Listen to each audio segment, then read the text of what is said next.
What are you I don't know what the fuck you guys are doing. We're just fucking around. We're live now, but I'm scrolling and looking at how to start how do you start it over here?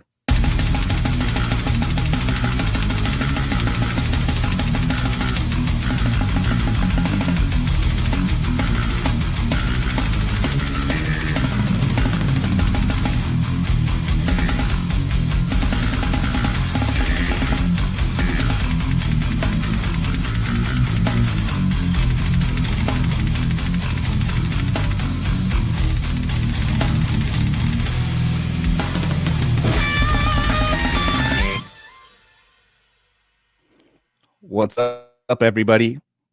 Cali podcast episode. What is it? 197. We got me hosting last second. Anthony is out in where is it? Texas Domination Fest. Yeah, I thought it was Chicago. So yeah, Anthony's out there with Severed Savior, getting practiced, getting ready to blow your heads off. I think on Sunday. I want to say, is that what's going on? Saturday. So they're jamming their balls off. We are here with one of my longtime friends. I've known this guy for fucking ever, probably pushing 20-something years. David McGraw from Cattle Decap. What's up, David? Hey, girl. West Side. Oh, Minnesota. I don't know what that means. What's up, dude? Wisconsin, man. No, I'm in Illinois. Close enough. How's it David, going? good, man. I can see that my internet's starting to take a shit, so it's perfect timing. As far as we've known David since... Fuck, man. Going back to Thunderdome, you played with Sleep Terror there, I want to say in 2006 or something. 4? It was 2004? So I know Casey and I officially met in 05. Okay, 5. All right. Yeah, because was it 05 though? No, it was before 05. I think it was 04. It was 04 because 05 we had already moved to Sacramento and we were already playing shows, remember, in the day? You guys came and played at the Thunderdome. Yeah, no, we played. That's what we had already, because Luke was from Sacramento and he was moving back to Sacramento. And I was like, oh man, like put in a lot of work trying to learn these songs. I was like, no, I'm moving with you, man. So yeah. No, but that was afterwards. I remember we were actually planning on coming to see that show. It was supposed to be Deeds of Flesh, Disgorge. That one. Yeah. That was 2005. The one at Brick. Yeah. That's the first time we met. So that was like 03 or 04, something like that. Yeah, we first met. It was that house party at my old house. Is that where we met? Yeah, no, that's where we all met, because so Sleep Terror came down. You guys drove down to play, and I think Decrepit played. Or I don't know if are we talking about the first time we met? Yeah, I thought so. Yeah. Negative, dude. Negative. No? Oh, okay. The first time you and I met, Casey, was at Brick by Brick, because we got added to the show last minute. Sleep Terror did. And it was Element opening. I don't know if you remember that. It was Element. Fucking this Decrepit Birth's like third show ever or something like that. Disgorge headline because Deeds of Flesh. That's when Mike had. That was 2004-5. That was like early. So it must have been early. But I remember. Didn't you? So did you guys play the house party after that? After. Yep. Oh. I remember these things just because we had the same. That makes sense. No, it's a little things. I remember you were walking in with your gear and you're like, oh shit, he's got the same drums I do. And I was like, oh, he's got the same pedals I do. Oh shit. And we're like, we're the same, kind of the same age. I don't know. We were just like kind of checking each other out, like, who's this guy? That's so funny, dude. Okay. It was sick. That was a sick ass show, man. My goal. I think I got you into the show because you couldn't get in. I was 20. Yeah, I was 20, and you snuck me in, and I went and sat in the bathroom for like 2 hours in just a stall until they opened doors. Like 1 year older. That was like my first time there. I was like, I don't know anybody here. Let's just get you in through the back. Yeah, we got that was a crazy. We got in a car accident on the way up with Josh. Ivan was 20 as well. Ivan, he's playing in Severed Savior, plays in Deeds of Flesh now. He was 20, and he waited for the security guard to turn his back, and he did like a little ninja move and just jumped right in and ran in and got in. And I was like, fucking legend. Like, no, that was a crazy show, man. My legs were definitely asleep hiding in the stall trying to fucking just to wait it out. I was freaked out. You know, you're 20 years old, you're in a bar, you're like, your ID says 20, you're just like waiting to get caught. You don't have the stamp, you know, like. It's just that show though, man. That show was like, before I found out that we were gonna play, we were gonna fly down just to go see it because it was like, you know, the elite, you know, back in the day, man. Like, and I was a huge, still am the Decrepit Birth fan, so I was like, dude, we gotta go see this shit. It's gonna be nuts. So that's crazy. Hell yeah. All that happened, you know. I know. We got everybody. Our host from just showed up. Dude. Dave, what up, brother? Good to see you. Man, you in Texas? Yeah, dude, I'm out in Texas right now. We're at the rehearsal spot, Avalon rehearsal. Troy just got in. Hell yeah. About 10 minutes ago, we got him in there, so he's setting up. And yeah, dude, we're going to go do our first rehearsal for the weekend. We're going to be rehearsing every day until the set, but yeah. Just when was the last rehearsal? Track of time. What's up? When was the last rehearsal? Why do we need to talk about that? We have not yet. It's like a decade, over a decade. The first time right now, dude. And we won't even have, we don't have Gilbert here until tomorrow. So it's just going to be us four. Oleg and Ivan are in there too. Yeah, that's more practice than we do, man. So together. Good for you guys. Say that again? No, that's more practice than Sorry, one more time. Good for you guys. Good for you guys. Yeah. You practice. No, we've been on our own doing things and then but yeah, this is the first time we're actually getting together. It's a trip being in a rehearsal studio. I haven't been in a rehearsal studio for years, dude. My ears are definitely sensitive.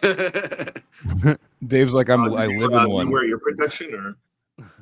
I actually forgot my plugs, dude. So I'm going old school with the toilet paper right now. Hell yeah, that works. The plugs are at the hotel room. That was Joel's trick usually. Yeah, toilet paper. It makes it, to me, toilet paper works the best. I still do it at every show because it doesn't make everything super bassy, and it doesn't like, I can still hear it. It does muffle it a little bit, but it doesn't like when you put in normal earplugs that the bass just like fucking dominates. Like it's all the high frequencies are gone. It's just like, so I just get a little, I have like the certain amount that I like to get, and I just put it right in. It's just quiets it a little bit. It's probably not still full protection because it's just a little quieter, but I can't do the full the earplug thing. I just feel like I'm underwater. Have you tried the Christmas tree ones, the ones that have the stems at the end? Yeah, they're a little better. I like those. I got those. I use those. Yeah, they work pretty good. I found something here. Just to harken back for a second. Holy shit. I found a flyer. Yeah, that was the first night we met Dave, dude. 7 p.m. Yeah, show. but the Decrepit Birth didn't play. Remember? Yeah. Oh, really? Did. No. Oh, really? No. It was who filled in? It was Dan Kenny's band. His other band. Carnivorous. Yeah, we were at the bottom. Yeah.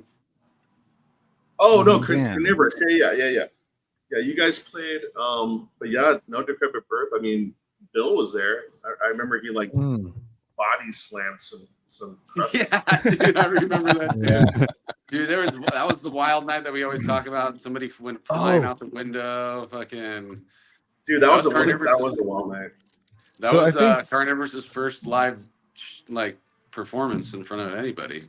So I think this was March 18th, 2005, because I think we played right before that. February it was the show in San Diego, the Brick by Brick show. Interesting. We must have moved like shortly.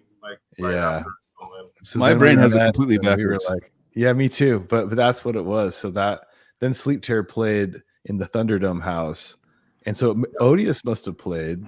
Mm-hmm. Yeah, you played. Okay, all right, yeah, damn. Yeah. Well, you played, but Decrepit didn't because it came out. No, actually, dude. No, yeah, you did. I thought like neither one of you guys played or something because somebody was sick or whatever. I know. I think Decrepit played. Odious They didn't play? I thought Decrepit Yeah. played, but I don't remember. Yeah, it was Like- no Decrepit. No Decrepit. Okay. He's got to be Odious. right if he remembers. So, Yeah. But it Yeah, sounded he's got good in there, man, with that little like whatever. Yeah, that fucking house. tape was in there, and like in the fucking the It sounds mattresses and shit that like. Yeah, for real. Like contain the sound. It was nice and punchy, dude. And fucking, I remember playing, and all of a sudden my toms are like in my face because like somebody got pushed. It was just like, oh fuck. But it was sick. Like I missed that shit so much, man. Yeah. What was that? What number show was that for Sleep Terror? Was that one of the first shows for Sleep Terror? No, I think that might have been like within the under 10 shows, you know. I think that might have been like show maybe number 6 or 7 or something. Okay.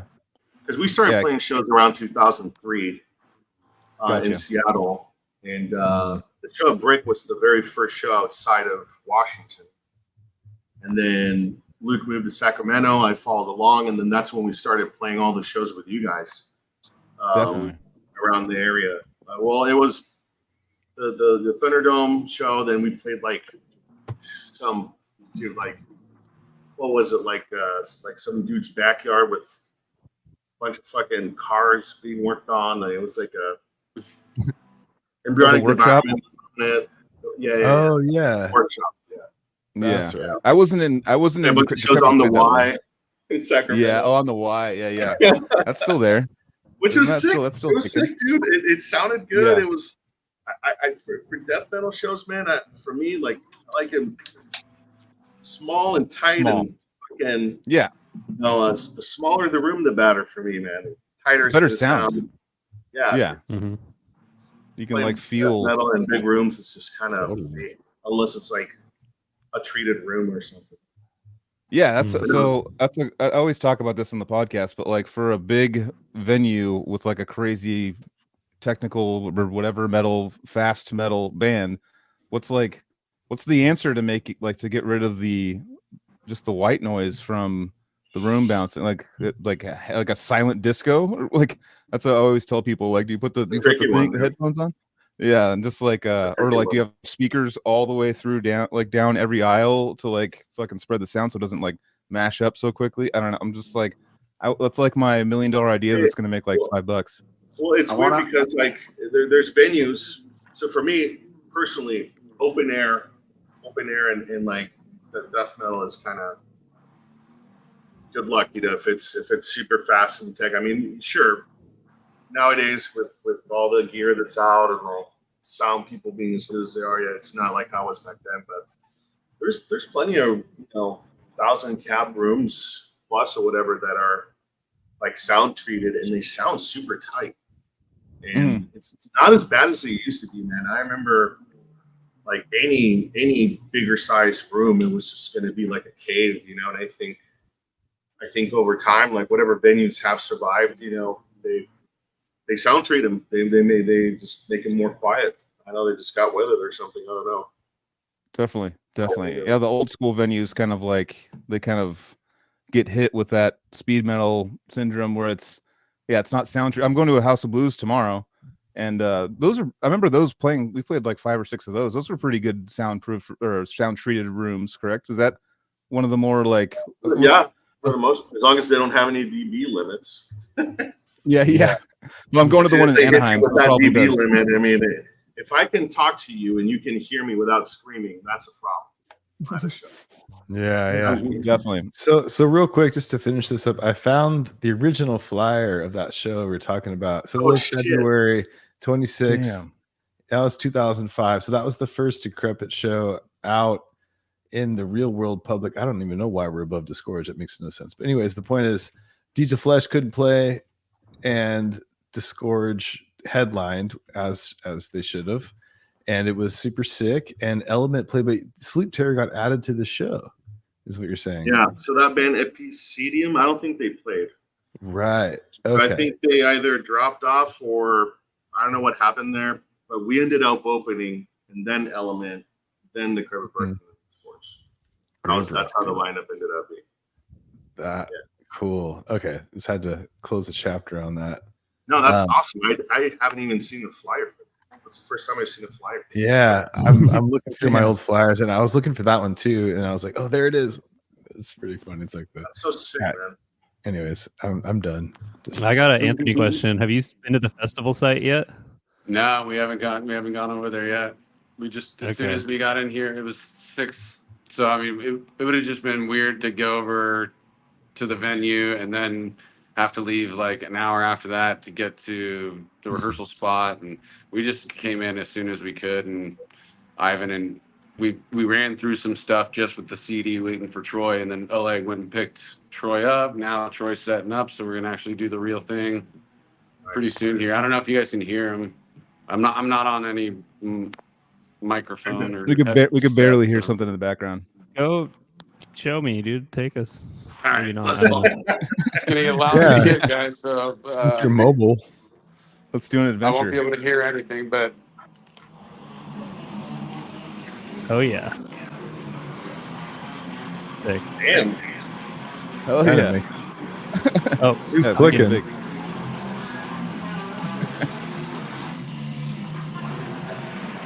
Sick.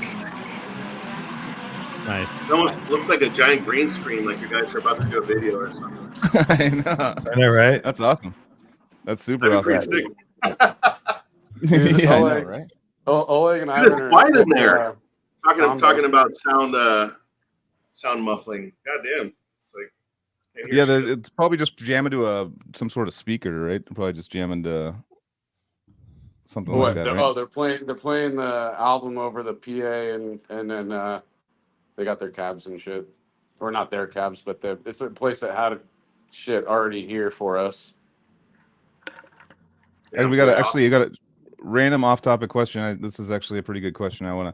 So someone's asking, how do you get so much power out of your gravities? Is it raw muscle or any trick to it? Look at those muscles, dude. You know it's raw muscle. Shit. No, I mean, I definitely lay into it, that's for sure. But I think what kind of shell you're using and head does have a little bit of play into it, you know. I actually been thinking about going back to a snare that I used for several years, which is the Pearl Brass Sensitone, because it's a thinner brass shell. Currently, I'm using a 3 millimeter brass shell, which is awesome, but you kind of have to hit it above a certain level for it to really project. And then the other one was just so like open, and then with the gravity blasts on that, like sounded killer because of the type of shell, in my opinion, type of head, which was just a remote controlled sound, regular coated, not X, just the one ply. And, I don't know, but I always loved having like a shit ton of snare in my monitor. And it always helped me out with that because I was able to hear it like super crisp. And I'd always tell the sound guy, like, you know, hey, like give me tons of low end on my snare and like cut the highs. And it just kind of helped me like get into the zone, I guess. And like plus laying into it, it ended up sounding really well. So that's awesome. What I do. So the trick would be to listen to yourself, like, or just listen to the snare. Just listen, have snare in your, so you can hear exactly what you're doing and kind of refine it. Is kind of what you're talking about. Yeah, yeah, just so I can hear what I'm doing, kind of, you know, so the spacing is there and whatnot. But I don't really even do that much anymore. I know the guys in Adol are always telling me to like do more of it, and I'm like, no. Like, no, I don't. Not because I don't like it. I just if we write a song and it ends up being a part where it would sound cool, then I guess I'd do it again. I don't know, but they're fun. They're fun as fuck to play. So. Oh yeah. Just some context. It's like for non-drummers or people who aren't familiar with it, like gravity blasts are like a one-handed gravity, you know, one-handed roll and a snare roll, and it's really hard to make the snare on a gravity as loud as just when you're hitting it normally, like in a regular blast beat. That's right. That's kind of the problem with gravities, is like you kind of lose it. Well, it's the ratio. So because sometimes like people will do gravities and it's too much rim, right? Like all you hear really is just the rim. So you want volume and you want the stick to travel, you know, because you can have the cleanest sounding gravity blast that's super quiet, you know, and that's great and all. I mean, if you're in the studio, but live, it needs to cut and it needs to be loud as hell. So that's why I would lay into the snare when I would do it. Definitely do it without laying into it, but I would, you know, lay into it just to get the volume out, so they would just sound like a machine gun or anything. Real quick, you were saying about the thickness of the brass on the snare, affecting is it? I'm curious because I have a metal snare now that like a Ludwig Superphonic that I got. It's an old one and it's kind of cool. But I've always had wood snares and then an acrylic snare, and I love them all. They're all different, but anyways, I want to get a really good metal snare, but I want to know explain that what's the difference between the thickness of the shell? Is it louder when it's thinner or something, or how do you feel? So it's a trip because I started messing around with the really big brass snares, the thick shell ones. I ordered this 5mm. Yeah. I had this custom made one. It was sick. It's so awesome, but because the shell was so thick, I had to hit it super hard for it to project, right? Exactly. Okay. So it's not a metal snare. It's not meant. Let me rephrase.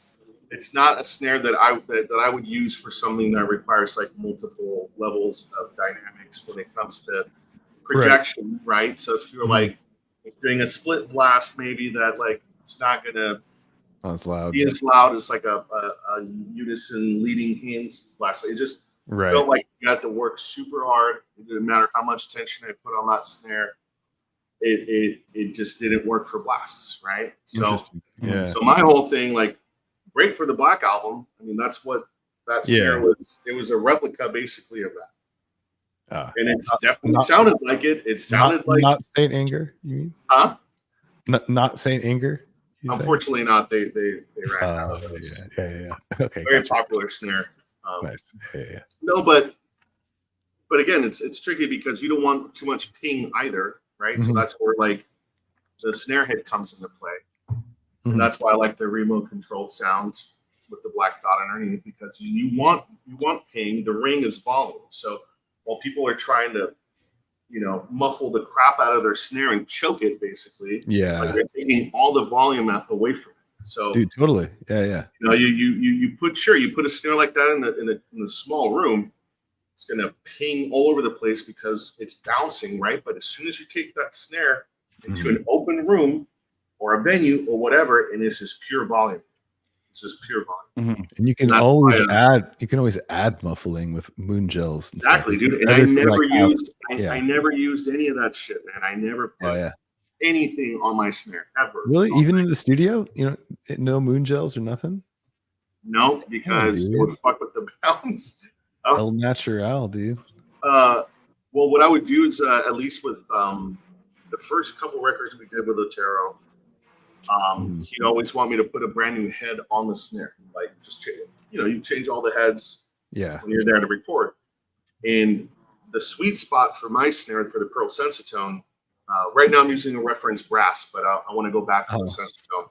Okay. And he was always let's put a new snare head on. I'm like, dude, it's gonna take a week for it to be at its sweet spot of tension and sound. So how about I'll put the head on before we come out. I'll make sure it's stretched and we'll play on it a little bit, so that way when we get there it's perfect. It's just don't have to mess with it. And that's what we did for the last 3 records, I think. Not the last 2 that we just did because I used different snares, but the first 3 records we did with them, we did that, and I never put any muffling or anything on it. It just the snare would show up from that, what we talked about, and it needed a little tweak after maybe a song or 2, but no muffling or anything. Cool. Surprisingly. Hey dudes, I'm gonna take you guys in one more time just to say what up to the boys, and then I'm gonna let you guys go. Do it. Yeah. It's the drummer talk, man. Hold up real quick. Say what's up to the Cali Death Podcast crew and Where's Troy everybody at? listening and watching. What's There up, he is. dude? Hey. What's up, Troy? What's up, Troy? Hello, Greg. Dave, I love you, bro. Hope you're doing good. Hell yeah. Yeah, dude. Big Troy's here, dude.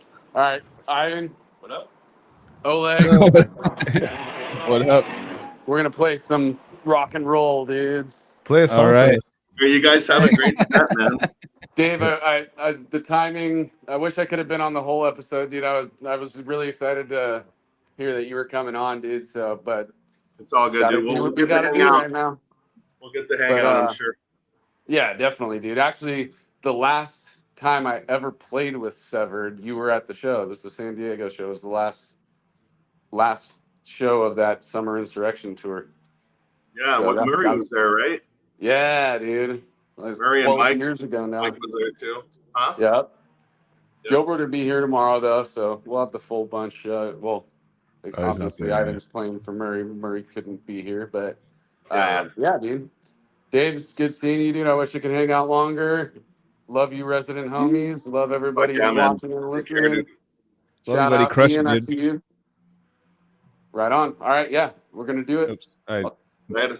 And, go out to Texas Domination Fest. Well, actually, by the time if you're at the fest right now and you're watching this, shut the phone off and get in there and just watch a band, dude. Seriously. Yeah. All right, Nice. love you Okay. guys, and Right on, brother. we'll be Buddy. back on next week. Sounds good, Right brother. on. Love you, dude. Good luck. Rock on, love you guys Crush too. it. I almost asked him if anybody had told him that Texas Mexican food is better than California. I think New Mexico Mexican food.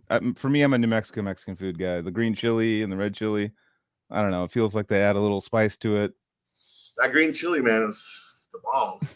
Yeah. Go I to mean, the spot. Whew, I do it's think hot. man. Tex-Mex is good though. I do think it tastes good. You guys got good, if you're into the beef, Texas has good beef for sure.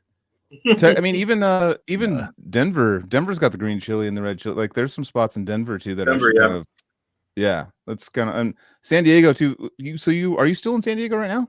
No. No, I live in Illinois and Chicago area now. Well, that's pretty close. Yeah. But Yeah. as far as I'm like, not a West Coast guy anymore, man. It's weird. when did that Not happen? really. Like a year ago. Okay. How would you Yeah. rate San Diego's food or Mexican food to the rest of the country? It's the best Mexican food there is. Period. Okay. Yeah, exactly. That's what I'm San saying. Diego, period. That's all there is to it. San Diego Yeah. County Mexican food. LA Mexican, horrible, absolutely trash.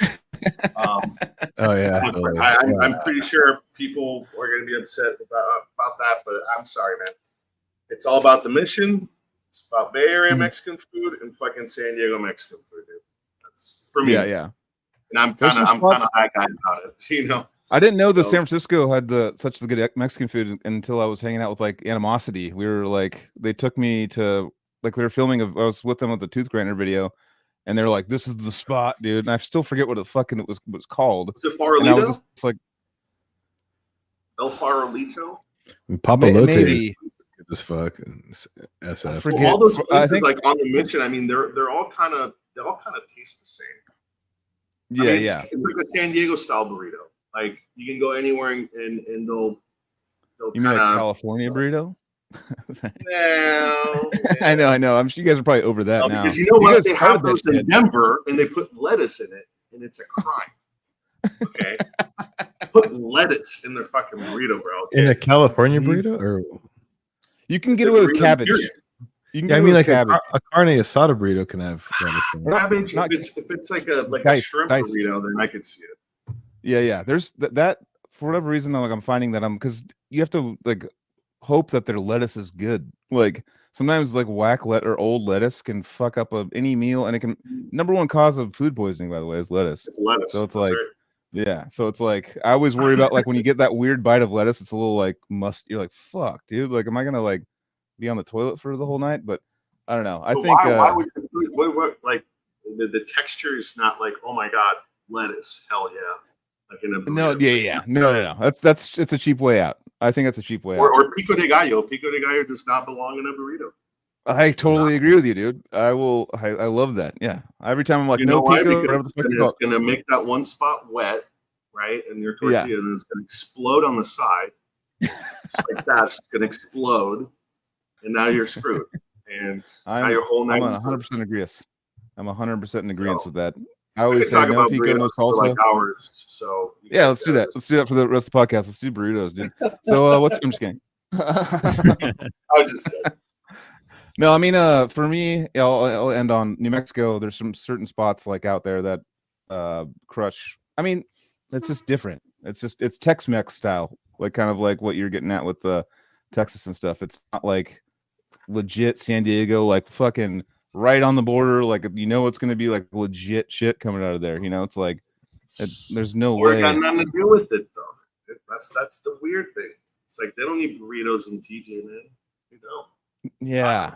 They just know. They found out they're like they like this simple. Like Americans like this simple ass shit. We'll just fucking wrap some shit in a fucking tortilla did what and blow we their do mind. as Americans. We just Yeah. and we fucking made it. Dave, you probably never had Craft Coast tacos, but I'm gonna plug them for a second here. There's one in San downtown. Diego?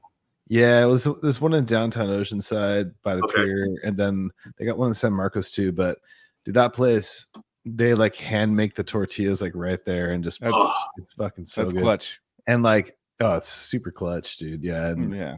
just There's a sit down place in Oceanside that we go to all the time. The cattle guys, like anytime. Oh, Anita's Coast Highway. I Anita's. know exactly. I talked to Travis about that place. Yeah, that place is pretty good, dude. Guaranteed food. Good Guaranteed. shrimp shit, dude. The shrimp tequila or the shrimp Diablo, like or whatever, dude. That shit's bomb as fuck. But they bring out like They bring out like hot Yeah.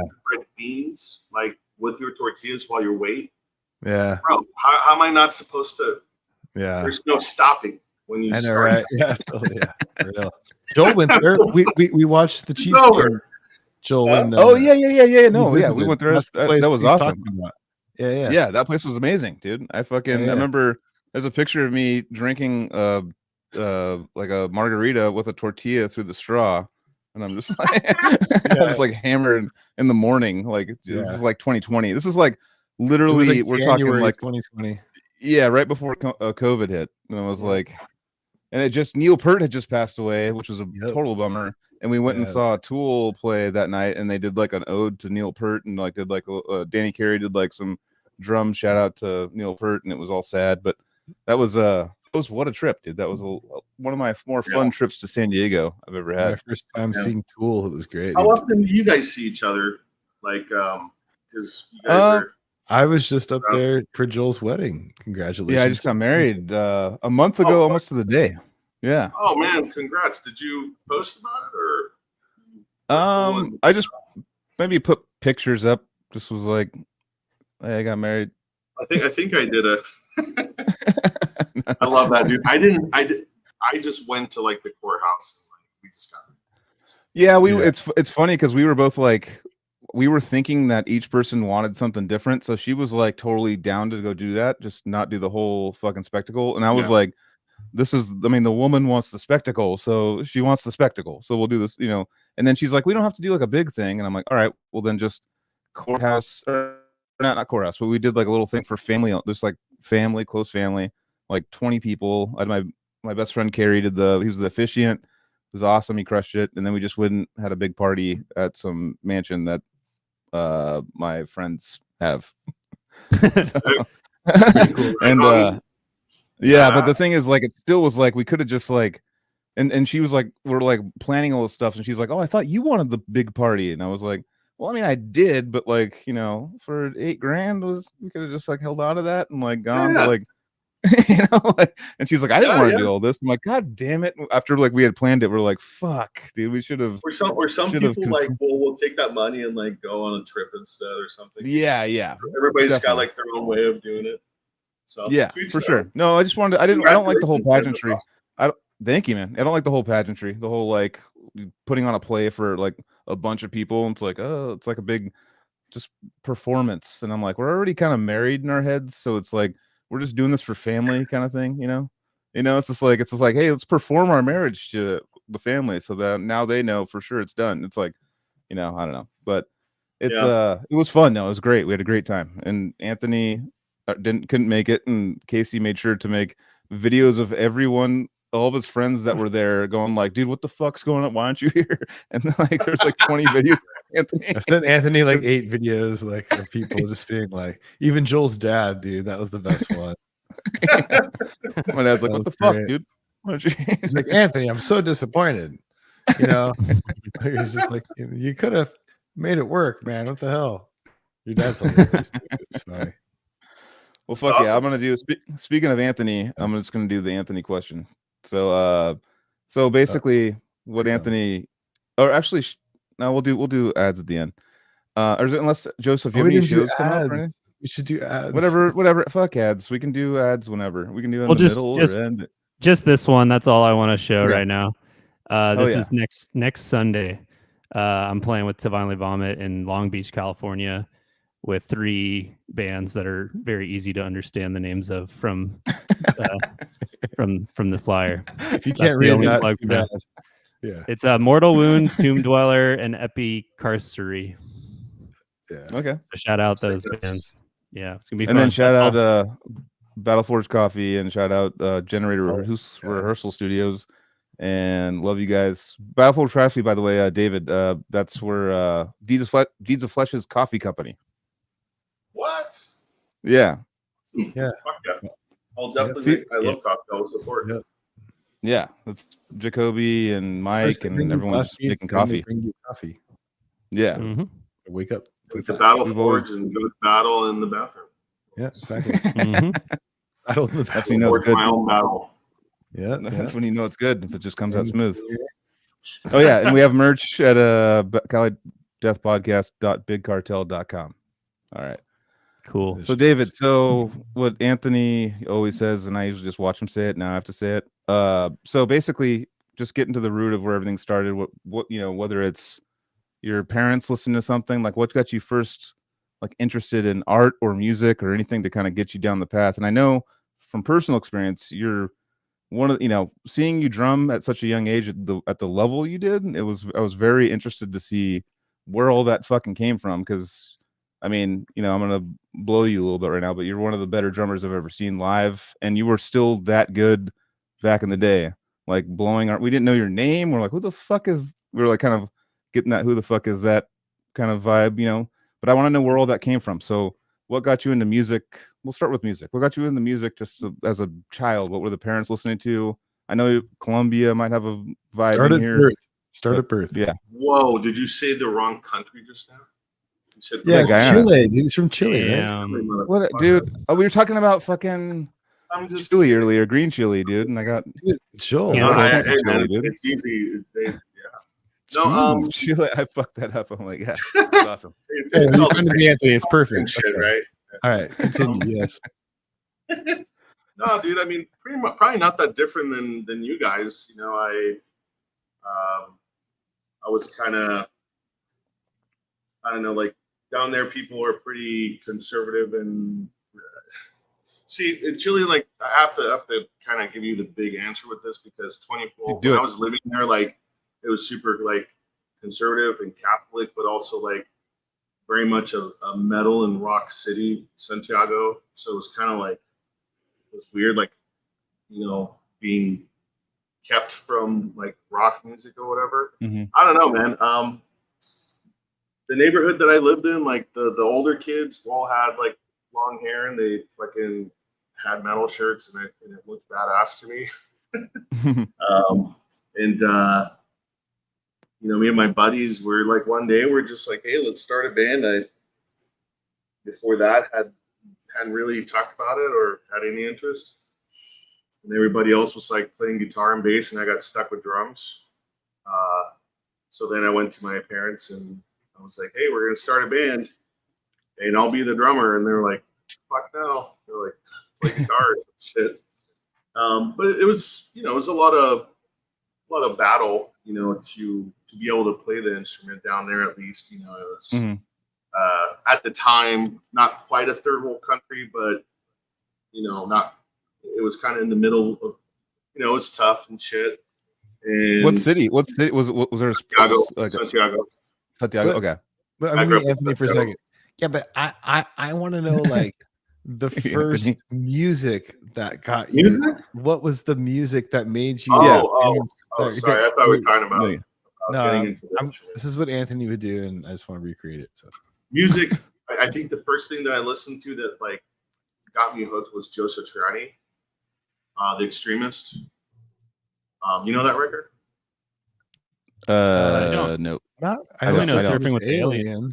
Yeah, It's before that, I think. Oh, Joe Satriani. okay. Like 90 or 91. dude. And there's a sucks, song bro. called War, and for some reason, like my uncle Pedro, was like the rocker in the family, and he Okay, cool. and he would play like Joe Satriani and shit, and I was immediately hooked on like the heavier stuff, and then Metallica here and there, and then I bought Justice for All on tape, and then the rest is pretty much like what everybody else says, it's history. Like fucking all the older kids were wearing Sepultura shirts, and then Okay. Yeah, was that Start big out there? from- Was Sepultura Yeah. big out there? I mean, I know that Sao Paulo and stuff. It kind of seems like you're kind of similar. I hate to say big, because big now is like the size of your band, but like they're like a very well respected. It's a rite of passage band now. Mhm. You could relate to the shit, like the videos with the riots and stuff. Like as a South American, you would relate to that stuff, and it was like they were just like gods, But I was also super into power metal. I mean, before I was ever into death metal or anything like that, prog and power have always been like my bigger influences. I was listening to tons of Halloween and Stratovarius and Fuck yeah. Angra, Dream Theater, so like all that shit is my base, like my foundation is Okay. is Yeah, that, and then metal came later because I couldn't understand what the fuck a blast beat was, What about Angra? You ever listen to Angra? He said Angra. Angra, yeah. He did. Oh, he did. Okay. Oh, I just Yeah. I'll just say it a little differently, but no. You say it. But yeah, no, because I mean, I used to trade tapes in school. Like, it's funny God. because, like, like Travis is 10 years older than me, and he's like, "Oh, I did the tape trading." I was like, "I did too." Like, South America was behind, bro. So like, we didn't have CDs. We weren't trading CDs in school. Like, no one had CDs. Mhm. Those Mhm. tapes Interesting. that were like Yeah. recorded over other tapes of other tapes and shit. So. Mhm. I'd have like Stradivarius Dream Space when there were 3-piece, and then like my classmate would have like images and words, and he was like, "Have you heard these guys?" And I was like, "No, I haven't heard these guys." And, like, we trade, and that's how I discover that kind of stuff. Like, I discovered Death by seeing a cover band play in my high school. I remember, like before that, I didn't even know who Death was, and Mhm. I discovered Death by seeing these kids covering Death. It was pretty sick. I was like, cool. But at first I didn't know that they were covering a band. So they were playing like Philosopher, and I was like, dude, what the fuck? I was like, this is insane. Look, what is that drummer doing? Listen to that cymbal work. Yeah, And totally. then my buddy's like, oh, dude, he's just like, dude, it's Death. Come on, like, get with it. And I was like, oh shit. Were there no like out in Chile? Were there places you can go buy metal albums or metal Yeah, totally. tapes? Or whatever? Absolutely. Yeah. No, there's like specialized record stores. So like you would go into these like shopping malls, and there'd be like small individual shops that were like almost curated by a genre. So you'd have like a punk store, and then you'd have like a hardcore store, and then like Whoa. a black metal store, like that, dude. And you would walk in, and the dude working behind the counter was scary, You walk in, you're like a school That's so kid with funny. a uniform on, and you're just like trying to be like, fucking, I listen to metal, man. Rad. Trying to fucking ask the dude what's cool. Like, that's how I literally discovered Meshuggah. Like, I no one told me about Meshuggah. I bought Destroy Race and Prove on tape at a record store, Damn. and I was like, nobody else of my friends knew who they were, and I think I knew one guy that knew who they were, because this was like, that came out in '95, right? Destroy Race and Mhm. Prove. Yeah.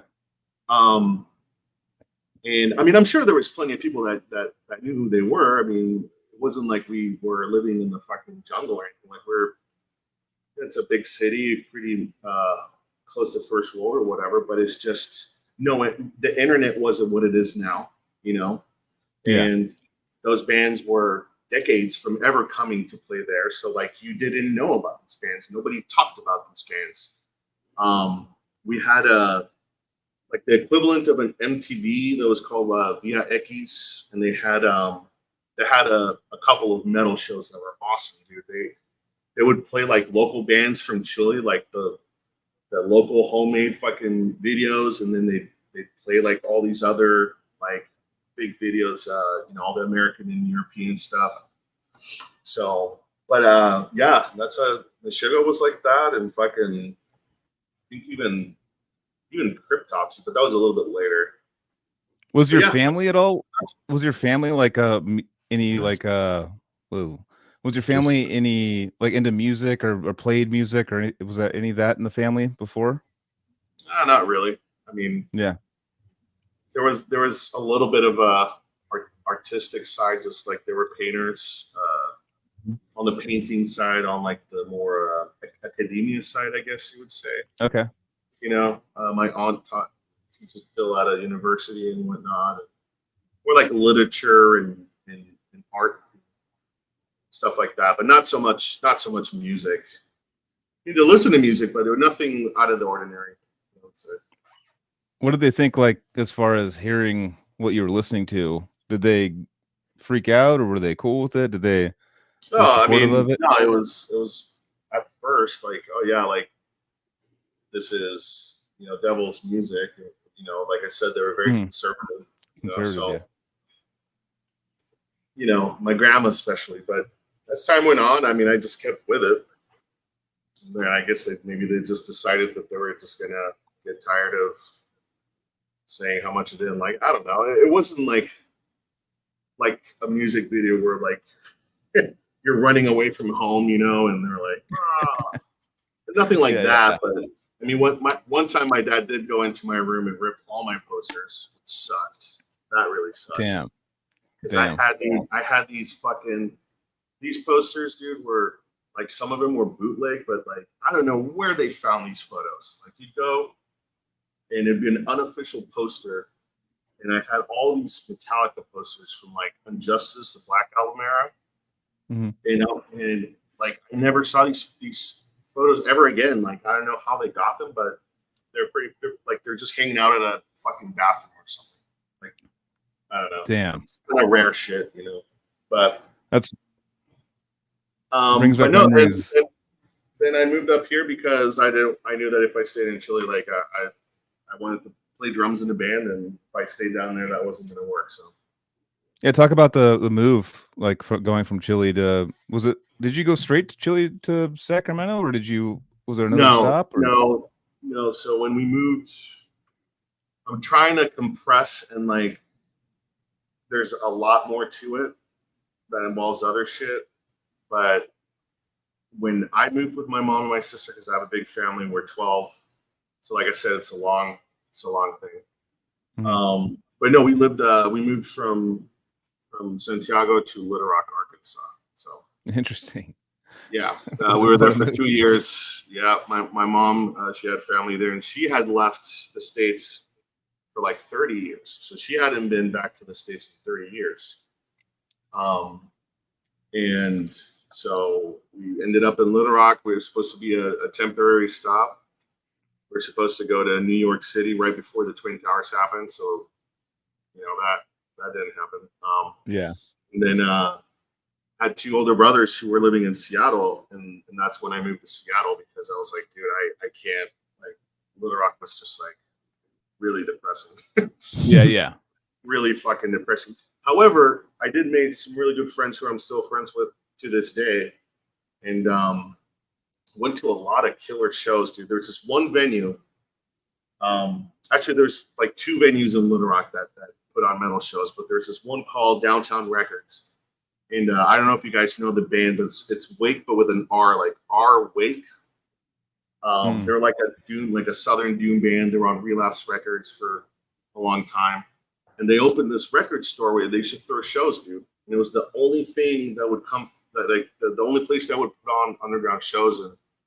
And I saw Fetus there, like I saw like Goat Horse, like first show ever or something, or like their first run, Soiling Green, like all kinds of, like Dying Fetus as a 5-piece. I don't know if you remember that. Yeah, definitely. Nice.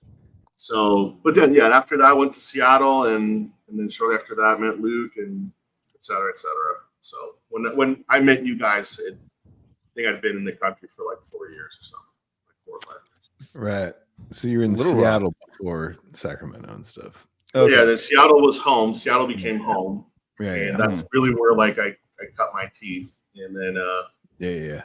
then in 2007 went to San Diego, and then it became like a San Diego Seattle back and forth thing for Gotcha. over 20 years. So that's why I'm like I've never not been in the West Coast, like either in Chile or in the States. So now I'm like landlocked. It feels kind of like, I do have a giant lake though that they call the Third Coast. Yep. And Nice. I mean, Yeah. it looks like the ocean. It's fucking massive, dude. Like, I mean, it feels like I'll take it. I mean, as long as I have some water nearby. I love the city of Chicago. The skyline is my favorite. Dude, it's so awesome, man. The architecture here and the people are great. Like, the people here are fucking great. I will say that. Dude, I do not miss some of that stuff from Seattle in that regard. So yeah. Yeah, I always had a good time in Chicago, man. I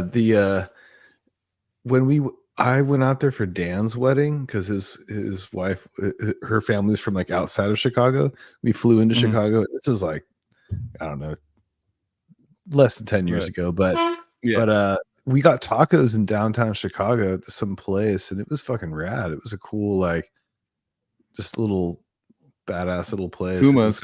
Kuma's kind of hip too, right? I don't know.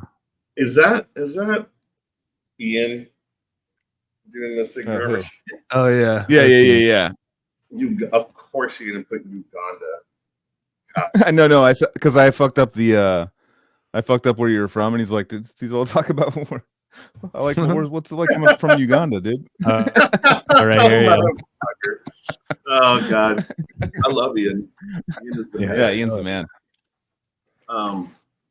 Ian is like the first guy to like ever interview me, give me a chance. He's our number one fan as well. I wanted to be on Half Man, Half Machine, man. Remember that shit? Oh yeah. It was like pre Sick Drummer, halfmanhalfmachine.com. Oh, holy shit, dude. Yeah, I do remember. Suddenly. It's the shit that like we cared about when we were that age. Half man, half machine. But I was like, oh man, they're all there. Oh fuck, I need to be like no way. Everybody was on there. Tim Young was there. You were there. Speaking of Murray, we got Murray saying, "What's up, Dave?" Hilarious. Murray, Murray's the man too. Like I missed that. Yeah. Can I ask about how you met Luke and joined Sleep Terror? That was like the instrumental death metal. Like I was a high schooler when that all was going off, and it was like a big transition band for me. Like without the vocals, I could let style. So that was just huge. I never got to see you guys live, unfortunately, but it ended up being an accident. Because I remember, so right before moving to Seattle from Little Rock, Anal Blast was trying to get me to like fill in for them for Milwaukee Metal Fest in like 2001 or something like that. And this is right before I moved. So then that didn't happen for some reason, and and then moved to Seattle, and I was like, all right, I need to start looking for peeps to play with. And I put an ad on Craigslist. Hey, I got auditioned for this band. I made it, but didn't happen. I just kind of like trying to put something that showed some sort of like I've been doing this for a while, even though it's just like 19 or whatever. And then I found Luke's ad, and Luke wasn't looking for a drummer. He was looking for a singer. And he was like, put all the influences in mine, and our influences were the same. We're like Cryptopsy, that Dying Fetus, Origin, all this shit, you know, Decrepit Birth, and then you'll be, and then Time Begins and all that shit, you know, like, no, that came out in 2003, but it was around that time. And so I hit him up and I was like, hey, dude, I know you're looking for a singer, but like, I just moved to town. I play drums. Like, you want to jam? And I didn't even have my drums at the time. I was playing like my friend's 5-piece or whatever. And I just remember like the dude showing up and starts playing like the sickest fucking alternate picking, the tightest shit I've ever heard. And I was like immediately hooked. I was like, yeah, I got it. Like, I was immediately hooked.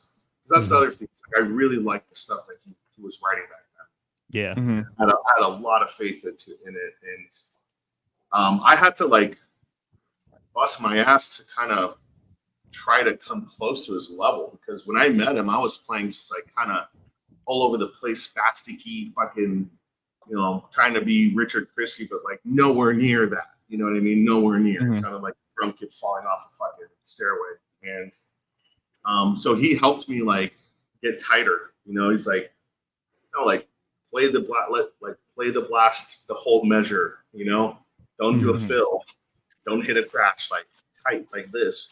He wanted me to play like Ricky from the Scorch. It's just it's like his favorite band. So it's like the whole time it's like play like Ricky. Like, so I'm like, fuck, I gotta play like Ricky, and that shit's hard as fuck, man. So, you know, the fucking the hi-hat, right, blast, syncopated shit, changing the riffs and all that. But eventually, you know, we were jamming a lot and it was sounding good, and he didn't want to play any shows unless we had a full lineup.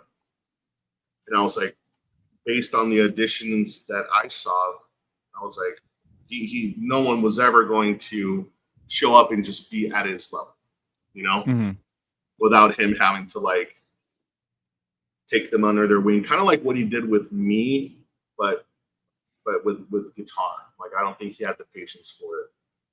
And so I was like, fuck it, let's just start playing as a 2-piece, because like this is really sick, and I think people need to hear this stuff. And we started playing shows as a 2-piece. It was never meant to be a 2-piece. But that's how it kind of got started. And it would have been sick as a full band, you know, but there was just other things, you know, that bands go through. And I got to a point around 07, like we split up a few times. So I was in the band for like maybe 4 years. And then I was just like, hey man, like, I don't know, the last time that we split up or I got kicked out or whatever, I remember I'd been talking to the Cattle guys, and I was just like, you know, I moved up here to do this, and I'm not doing what I want to do. I don't want to waste time. And these guys want to take me in, and they're super cool, and they got a van in the trailer. Holy shit, man. Like, that's so sick. Like we were renting fucking, like our first tour that we did, we rented a van, like a soccer mom van. And no, I had no cases. I just threw all the drums in the back, and we just did a 2-piece fucking US tour like that. But it was sick. That was my first tour, and I have like all these great memories from the very first tour I did, you know. So I think Sam Lanyon asks Astrovan. Huh? Was it an Astrovan? Just you know, like fucking like a Hyundai soccer mom van. Yeah, you push the button and the fucking door opens, and there it is. But there was enough room to throw your gear in the back. No cases, dude. So that was whack. Yeah. And you know, we printed all the directions on fucking MapQuest, and it was awesome, dude. Like, I remember almost every drive I did on that tour. Nice. Because it's just like you're seeing every place for the first time, and like the excitement, and like the shows that, like, Luke got us on some fucking great shows. Like, the dude knew how to fucking work the MySpace thing, because we opened for like Suffo in Nashville. We opened for Suffo. In Dallas, we opened for Origin. We played fucking Robot Mosh Fest in fucking Wisconsin with like all these fucking other sick bands, right? Like, it was our first tour, and like we were nobody, but Like he put us on some good fucking shows, man. It was fun. Yeah, remember that's how I met the Cali. show. Yeah, the show at what's it called at our house. I remember how do it yourself DIY it was. It was I mean, it was Luke showed up with his like dad or something, and it was like a car filled with like stuff, and his dad was helping, and I was like, damn, this is like I felt at the time I was like, this must be their first show. This is awesome. Good to see, because it was kind of, you guys were kind of lore in the kind of like unique leader Cali death metal. Like I remember Dusty from Severed was like, dude, I was like asking him because I was like now friends with Dusty, and now I'm like, okay, cool, I'll pick his brain. He's all, check this band out, and just sent me an mp3.com link to your guys' stuff, and I was like, I was like, what the fuck is going? I was like, well, look, but Luke had already, like, he had auditioned for Fetus, and like he auditioned for Discord, and like he got those gigs. It's just he didn't. He was just Luke. You know what I mean? So I'm not gonna talk shit or anything like that. You know, there was reasons why they didn't hire him, but it was not his skill. Like, the dude is still one of my favorite guitar players to date. You know, and that's that. But yeah, the shit that he was writing back then was fucking nuts. He's a prodigy. He's an absolute prodigy. There's videos of him playing Black Star for his like elementary school or something, you know, like from Yngwie Malmsteen. Like, actually, some of my favorite stuff that he recorded that I don't think he's ever released was stuff from back then. Like he would do like almost like a jingle or something. I think one time he recorded a jingle for like a talk show or something, and he showed it to me, and I was like, I just started laughing because it was so sick. Like it wasn't like a traditional it was a jingle, but it just chop in it, like enough chop in it to where I was like, dude, I mean, I would watch the show if it fucking started like this, like all the time. It's just got a natural music talent. So but those were fun days for sure, man. Yeah, dude, we were blown away because we were like, oh, you know, all this shit that was coming out, like Necrophagist and of course Spawn. We were all into that shit already and stuff, but like the Faceless and stuff, and like stuff that was just like, but like Sleep Terror was just like, oh, it was just to us like a no, like, is it someone with ADD or ADHD scream, dude? It was just like this change. It was a big deal. It was, the songwriting. There's things about the songwriting style that are very unique for sure. I mean, there's songs that, like, sections of songs that I'll never forget just because I had to like hammer it into my head so fucking hard. Yeah, dude. But there's no like real logic behind it. Like, but it's just sick when you hear it. Oh, for sure. But dude, pattern or something, you know. The coolest thing though was, I mean, and all that, but the way that you played it on drums, dude, like, and the way it was live, like, made it all the better, dude. Like, I didn't know someone could do that live. I was like, it was that whole thing. Emulate a drum machine, but I didn't want to. Exactly, dude. But I didn't want to, like. I felt like that was another thing is you and I was like, I have to play in this band where I have to emulate a drum machine almost, because like the way Matt wrote stuff before Tim did it was all drum machine shit. Unless like, I remember you were like, like death metal drumming. I'm like running the whole time. I'm just running. Yeah. Can't we just slow down? God damn it. No, man. I fucking.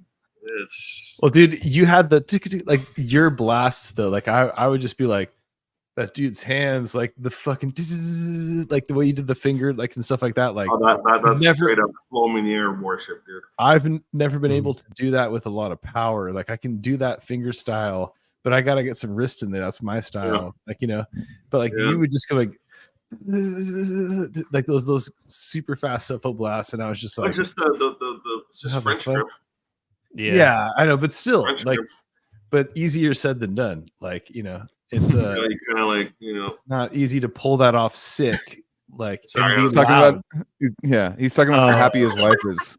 Oh, that's good. I'm all thinking about drums. I'm just he's all got a French grip. I was thinking about drums.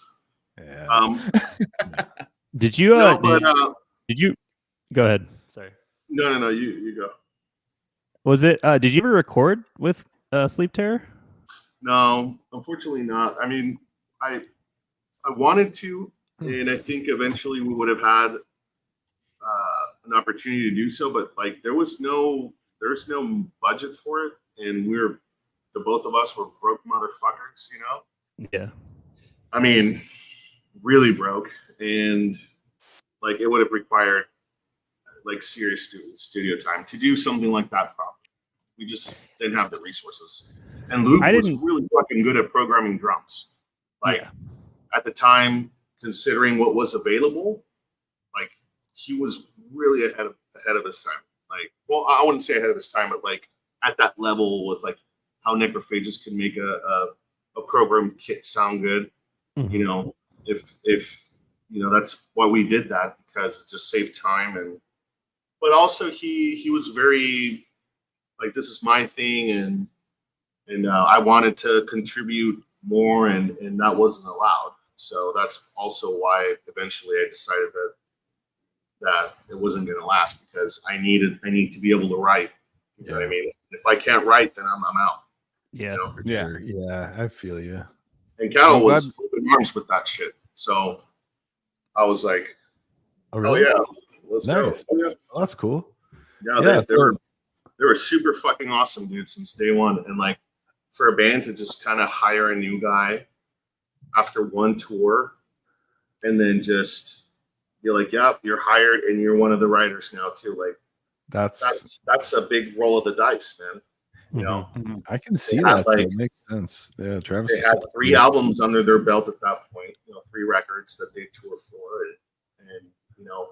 So well, let's hear this. Let's rewind a second and hear the story of, you know, since you brought it up. Let's hear the story of getting. We talked about it a little bit when. Sorry. Oh, what? About how you met them through the shows that Luke would. Okay. Yeah. Sorry, I missed it. Well, yes and no. So we, because there was the MySpace thing, so I was talking to them and a couple other bands I remember, and the other bands wanted me to try out, and if I made it, to move to their city, and I wouldn't have any writing privileges. Yeah. So I was like, well, I'm not going to do that. You know, that's why I stuck with Steve Fair for as long as I did, and then talking to you know, with the Cattle guys, with Travis, I mean, they were trying to recruit me for a while before that, and I said no, because I was like, dude, I don't think my drumming style is going to fit like your guys' shit. Like I want this is, you know, whatever. Eventually I spent like a year at home not doing anything after Luke and I split up for the last time, and I was just like, fuck, I gotta do something. Hit them up. I was like, hey, you need a touring drummer, like I'm here. And then they got back to me like, yeah, we have a tour. But I flew down to San Diego like, what was it, like 2 months or something? Or maybe it was just 1 month. I think it was a month before the tour started. But just to practice, like just to fucking, because I felt like I had to almost rewrite some parts. Not because they needed to. It's just that they were so like spastic, like cool drumming for sure, but just like, there's no way I can emulate that, because that is like such a unique style that the dude's doing, that I'm going to do what I think I should be doing in this, but without fucking changing the song, right? Gotcha. So it was tricky. I had to do that for like a month, and then you know, a style of metal that I wasn't used to playing, because with Sleep Terror is fucking just like on the dot, you know, fucking and this was like fluid as fuck. This is just like whoa, and here you go, you know, and it's just like like, dude, how do you guys like? Do you guys use a click? Do you play to a click in Cattle? You got to, right? At this point, dude. No? The first record we did, no click, man. No click. Okay. And that was a nightmare. That was a fucking nightmare. Never again. Never fucking again. So after that, it was like, no, everything fucking click. You got it. I live by the click, dude. I fucking swear by the click. So my question is, so now that you're doing songs to the click live or whatever, of course, like everyone like, what about old songs, like old Cattle shit? Like, did you click those out, or do you just No, do but click no. ones? No, we don't really play anything previous to Oh, okay, yeah, to Monolith Mhm. 2012 because that's oh, okay. we do not play anything past. You're not playing like previous Human to that Jerky record. stuff, or yeah, totally. Oh, okay, gotcha. It's a different era. I mean, Yeah. I- 100%. I know how the other guys feel about it because they were there and they put in, you know, but it's such a, Yeah. it's like I've never seen a band that has such a defined like here's one era and here's another. Mhm. Mhm. It'd be cool to play some older stuff, but nowadays it would almost I don't know. There's requests for other songs. You know what I mean? Like we'd be taking up space for a song that the current fan base wants to listen to. You know what I mean? Sure. And this kind of talk is hard because it's hard not to sound like a fucking, you know what I mean? But it's the truth. It's like you're performing for these people. Like they want to hear the fucking last 5 songs you put out or whatever. I mean, for me personally, and I'll be very.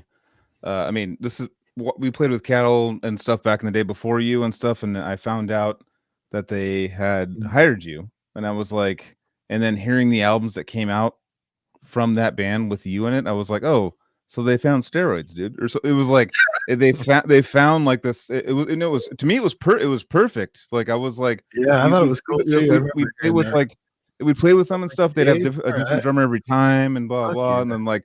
All of a sudden, like they got you, and I was like, "Oh fuck, they got Dave! Yeah. Fuck, this band's gonna be gnarly now." I remember like all of us talking about that once you got hired in the band. But that's, I mean, it ended up working out that way. Fortunately, but you know, they took the risk to let it do. It could have been a shit show, right, for me and for them.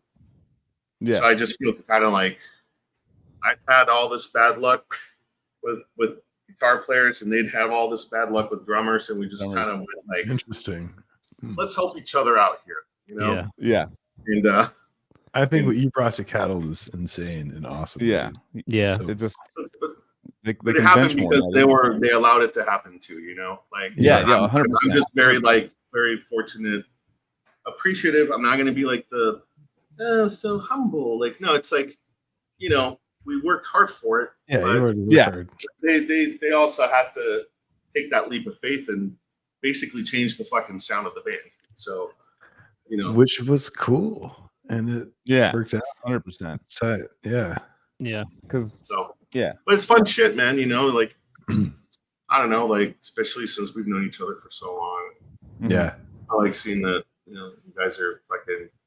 Is Odious playing any shows soon or no? Probably not. We will. Come on, Casey. Maybe. Well, yeah. So there's some stuff coming out. Dude, I would watch reviews all the time. I still do. Yeah. There's a new announcement coming out pretty soon of another band that I got to be a part of. That all we already talked about it on here. Well, we can talk about it if you want. I mean, so Casey's in the new Spawn possession. Anyways, so the weather was like kind of like warm today. It was like kind of warm. What? No, wait. What did you say? It's not. It's not Spawn. I mean, it's a different. It's the writer. We basically had Dennis from Spawn on, and one of our earlier episodes. It was like my number one. I was like, I need to get Dennis because Spawn was like my life-changing band, for the technical metal sort of things. Yeah. And I like hit him up. He's like, "Fuck yeah, we'll come on, or I'll come on." And he came on, and then it kind of like reinvigorated all this. Like he had Retromorphosis, which was a side project with Jonas and the guitar player Spawn, and it never got released. And basically, like Casey and them started talking and stuff, and next thing you know, like he's got like Christian Moonzer on guitar, fucking Casey on drums, fucking Dennis on vocals, Erland on fucking bass, Erland Casperson on. It's like all star. Oh my god! I know, amazing. And it's I've heard it, and it's ridiculous, and they're working on the release of it right now. But it's you already did drums for it, Casey? Yeah, I recorded like a year ago. Where did you record? With Zach and Sharp, right? Yeah. Damn, dude. When the first Cali album I did, he did the drums because I requested him. Yeah, I was like, Zach's insane. I was like, dude, I want that guy. I want Zach Oren to do the drums, and we did. And then it's the last time I ever leave after tracking drums while recording an album. I had to go back to work, and then I come back because we had someone else to come in. The other guys had someone else they wanted to work with, and I came back, and it was just like it was like might as well Zach had just not even recorded the shit. Because when I left, it sounded sick as fuck, and then I come back and I was like, oh no, drum replacement or no, just mixing and I gotcha. A clash of two very good engineers in their own world. Yeah, no, that for had sure. nothing to do working on a record together. Yeah. So that record, I would love the first Cal where Harvest Floor. I would love to re-record that album. Completely re-record that shit because I feel like there's good songs on there, and that's why we don't play them. It's because they're a train wreck. Yeah, that's my opinion, and you know how that goes. You know. Yeah, for sure. Like why would you play Gravity Blast for fucking 60 seconds, right? Why would you do that? What? Because it's my first real album. I'm gonna put everything that I got out there. I'm gonna for the fucking whole ending of a song. Give me a break, dude. Just turn you upside down. Your camera flipped you. Yeah. What's up, dude? Did my camera do that? No, dude. No way. Yeah, I did. It randomly keeps doing it, but it's kind of funny, dude. You did it before? This is great. It's done it for like a second. It would do it for like a half second and like flip you back. Good. Wait, how does that even happen? I don't even know. I don't know, dude. The audio listeners can't even notice. It doesn't matter, dude. Who cares? Yeah. There you go. Dave's upside down. Oh, he's back. He's back. So were you like doing single strokes and then you switched to double strokes at some point? Yeah, Harvest Floor was singles, heavily edited. Yeah, of course. And then starting Monolith was all doubles, yeah. Okay, so it was like around 2010, 2011 that you switched over. 2009, because I discovered doubles by touring with Mayhem. So like I had no idea what double strokes were. And then I remember the drum tech for Hellhammer. Like they're just doing sound check, and all of a sudden I fucking hear a wall of kicks, dude. Just like out of a wall of kicks. And I just turned around and I'm just like, I have to figure out how to do that. Like, how do you do that?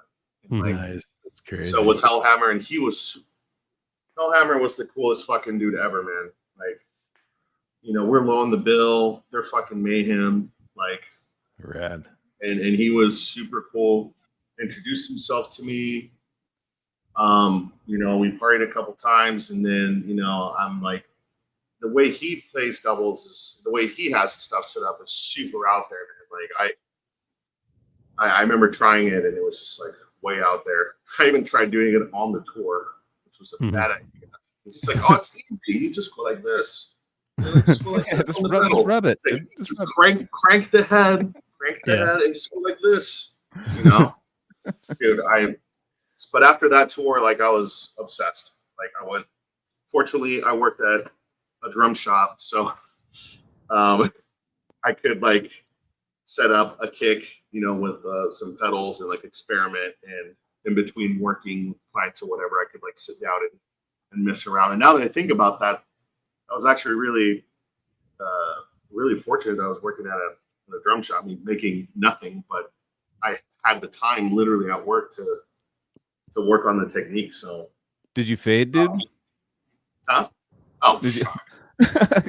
Me and this guy. So, anyways, I worked at. You worked at GC too, right? Yeah, GC with Jose Blanco, dude. I remember we talked about this. Right, yeah, so we had the same manager there, and I got a job there during like the economic downturn in 2009 or whatever. To be a guitar salesman. I remember there was, dude. You're talking about Guitar Center?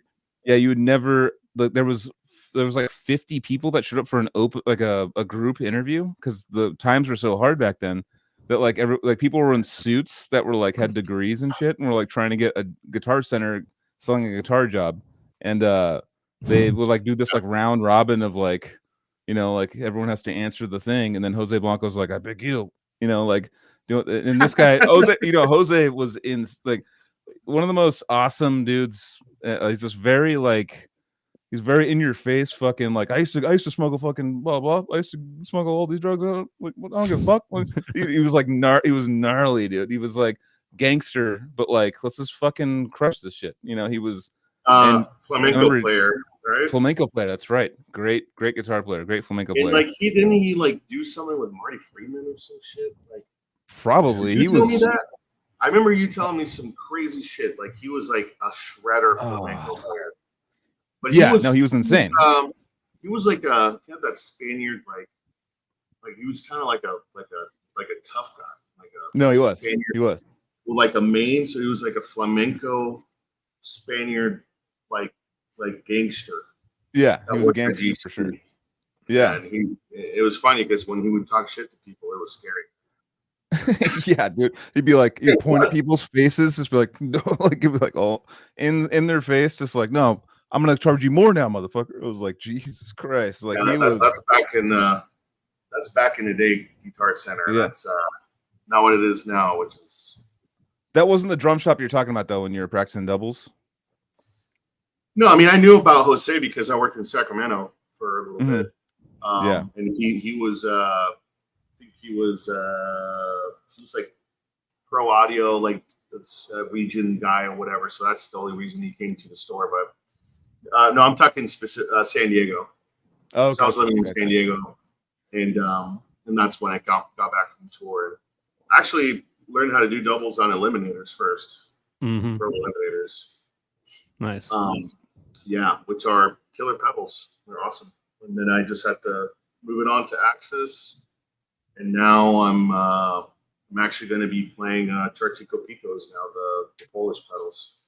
I got to do a show with those in UK this year, and they were the best pedals I've ever played by far. And now I'm just like singles or doubles, or I did singles at that show. This was with TVV Discord, so you can't do doubles with that style. It's like more triplets for this, But yeah, I was just like, it feels like how I didn't even know you could feel like that with a pedal. It just felt so like responsive. So I really want to get a pair, but I know it's like really hard to get in the US and expensive and all that.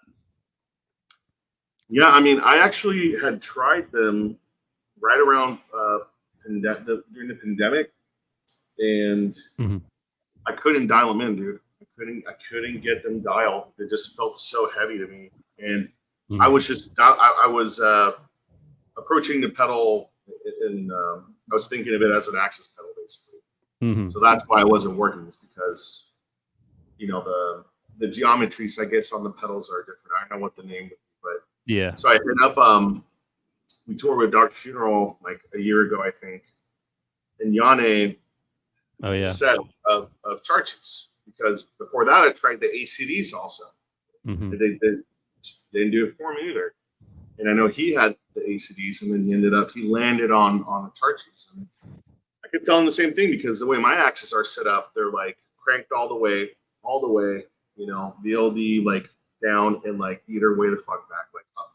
Most people can't even hit the fucking head, and I'm used to them, but still, it was like a lot. It was a lot of work, and I tried his pedals, and I was like, "Holy crap, man!" Like, it's just the pedals doing what I wanted to do, and I'm not fighting, So I decided to like give it another shot. I hit him up for the settings, and they feel killer. But I gotta play with them a little more before I play a show, just because I always get nervous, especially with like a new set of pedals playing a show. Like, it's kind of nerve wracking. Yeah. Are you on traditional Axis back on those pedals, or the standard? Yeah, just the A long boards. Okay. The longboards. A long board. Yeah. I mean, that's words. Yeah.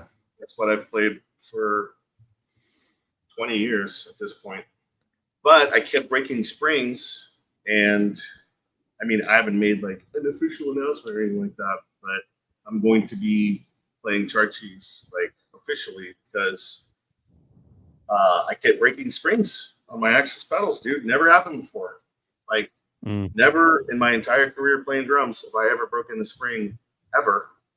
And in the last 2 years, dude, I've broken like 3 at the show. Wow. So imagine you're playing, dude, and all of a sudden your spring breaks and half the sound is gone because the kicks are like half the sound, right? Yeah. So now I'm trying to like the fuck rock drum fix this shit. rock drum. Like rock beats. You just switched to like ACDC. Not quite like that, but like like instead of a part that's like, oh my god, dude, I can't remember what song it was, but oh no, just like hitting with like the floor toms parts where the kicks would be. Like, I mean, I don't want to go looking for footage of it. Scary. I don't, but now I kind of want to. Because I wonder if dude, they're imagine, like, are they using like a different metal or something for the spring now? And so I asked the rep, who's a really good guy and he's a friend of mine, and we became friends before he ever worked at Axis. But, Zed. I had no idea that they got bought over again or sold again. Now they're based out of San Francisco. I had no idea. Really? Which is not a big deal, but when the springs are breaking while you're performing like these high profile shows and you're telling them like, hey, I've been playing your product for 20 years and your springs are breaking, and then they're telling you it's you, it's like, well, you know, that's I've never in my life had to bring a backup pedal. Like, have you ever had to bring a backup pedal to a show? used to bring one on tour. Really? Yeah, I had like a back. Well, I already had it, but I had a backup Axis pedal. But I don't think I like ever really had to use it. I don't even know if But it wasn't because like, oh man, I'm gonna break a spring. It wasn't because things were breaking. I never broke a spring. I've never broken a spring. Dude, so imagine Travis is like, dude, bring it back. You brought a backup pedal, so like when your singer is like, now he is stressing out. Oh like, yeah, the whole band is stressing out. I have to stop the show so I can put a new spring on. Like, hell no. That's insane. So now I have to go dump a bunch of money and basically relearn how to play doubles on new pedals.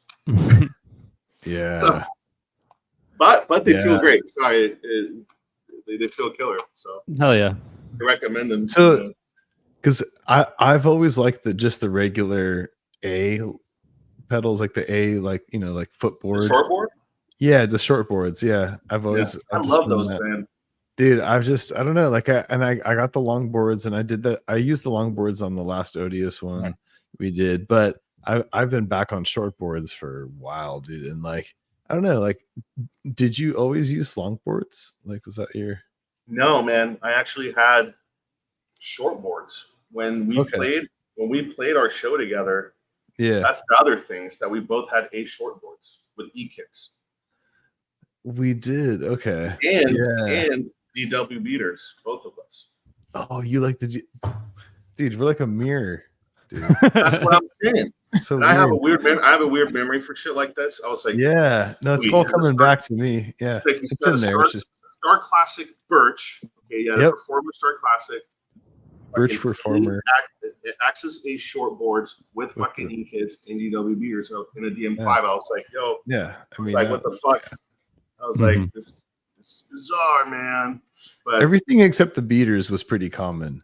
But to use but the short boards though, even then, they were hard to get, dude. I couldn't. I got mine used at like really?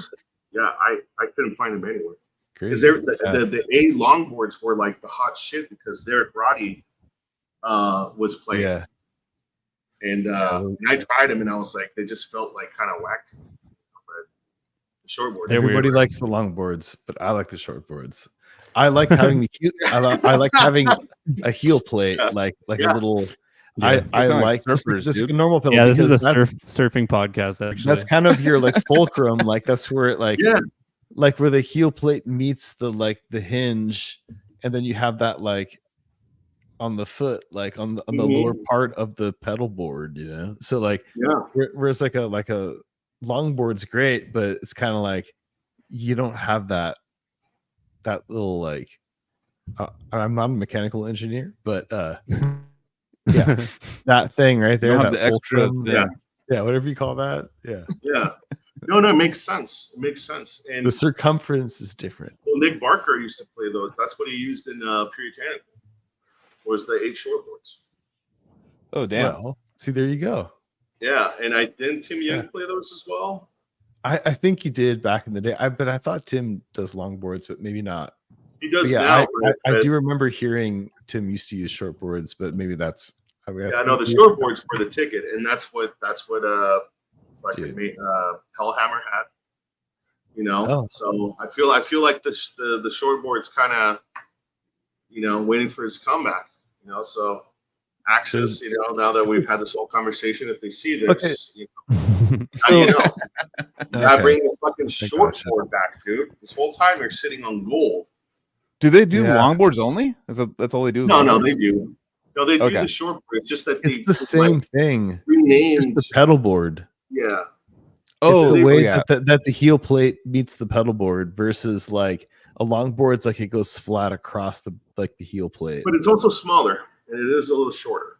Well, yeah, the shortboard's like a thinner and like. But see, they could even make a fat shortboard. They could make a little sushi board, dude. A little fucking, Yeah, you know, like. all right. Okay. Here's, Yeah, I need to know. here's the short board. but does Oh, it it's a have heel does it have the plate. VLD though? If it has See, the VLD, right there. then it is Well, an A. that's the heel part I'm talking about. Is Yeah. And So then you catch yourself under that lip of the small short board. You catch your heel under. Oh, what? That's a longboard longboard's with no flat. heel. Exactly. yeah, There's no heel Why? plate. I thought it'd be Or opposite. it is, but the top of the pedal board connects to the heel like hinge that like would be the heel Interesting. plate, but you know. and then I play these. Sorry, this is super nerdy. I play the Derek Roddy signature A21s, but it doesn't look like this. It actually looks like It's basically a longboard, closer to right? these wideboard ones. So Oh, I don't actually know wideboard. what I have. I think they're called A21 wideboards. Oh yeah, whatever. I never can never get those. Yeah. To feel good. You like them? You rip on those? I got mine off Craigslist for like $400 a long time ago, like 7 years ago, and it was just like affordable, cheaper than a new pair, and I've made it work. I can rip doubles on them. I definitely want to get something else pretty soon, but it's working so far. I've got it tuned up by Zed at the Axis Factory in Carson just once. And shout out, but yeah.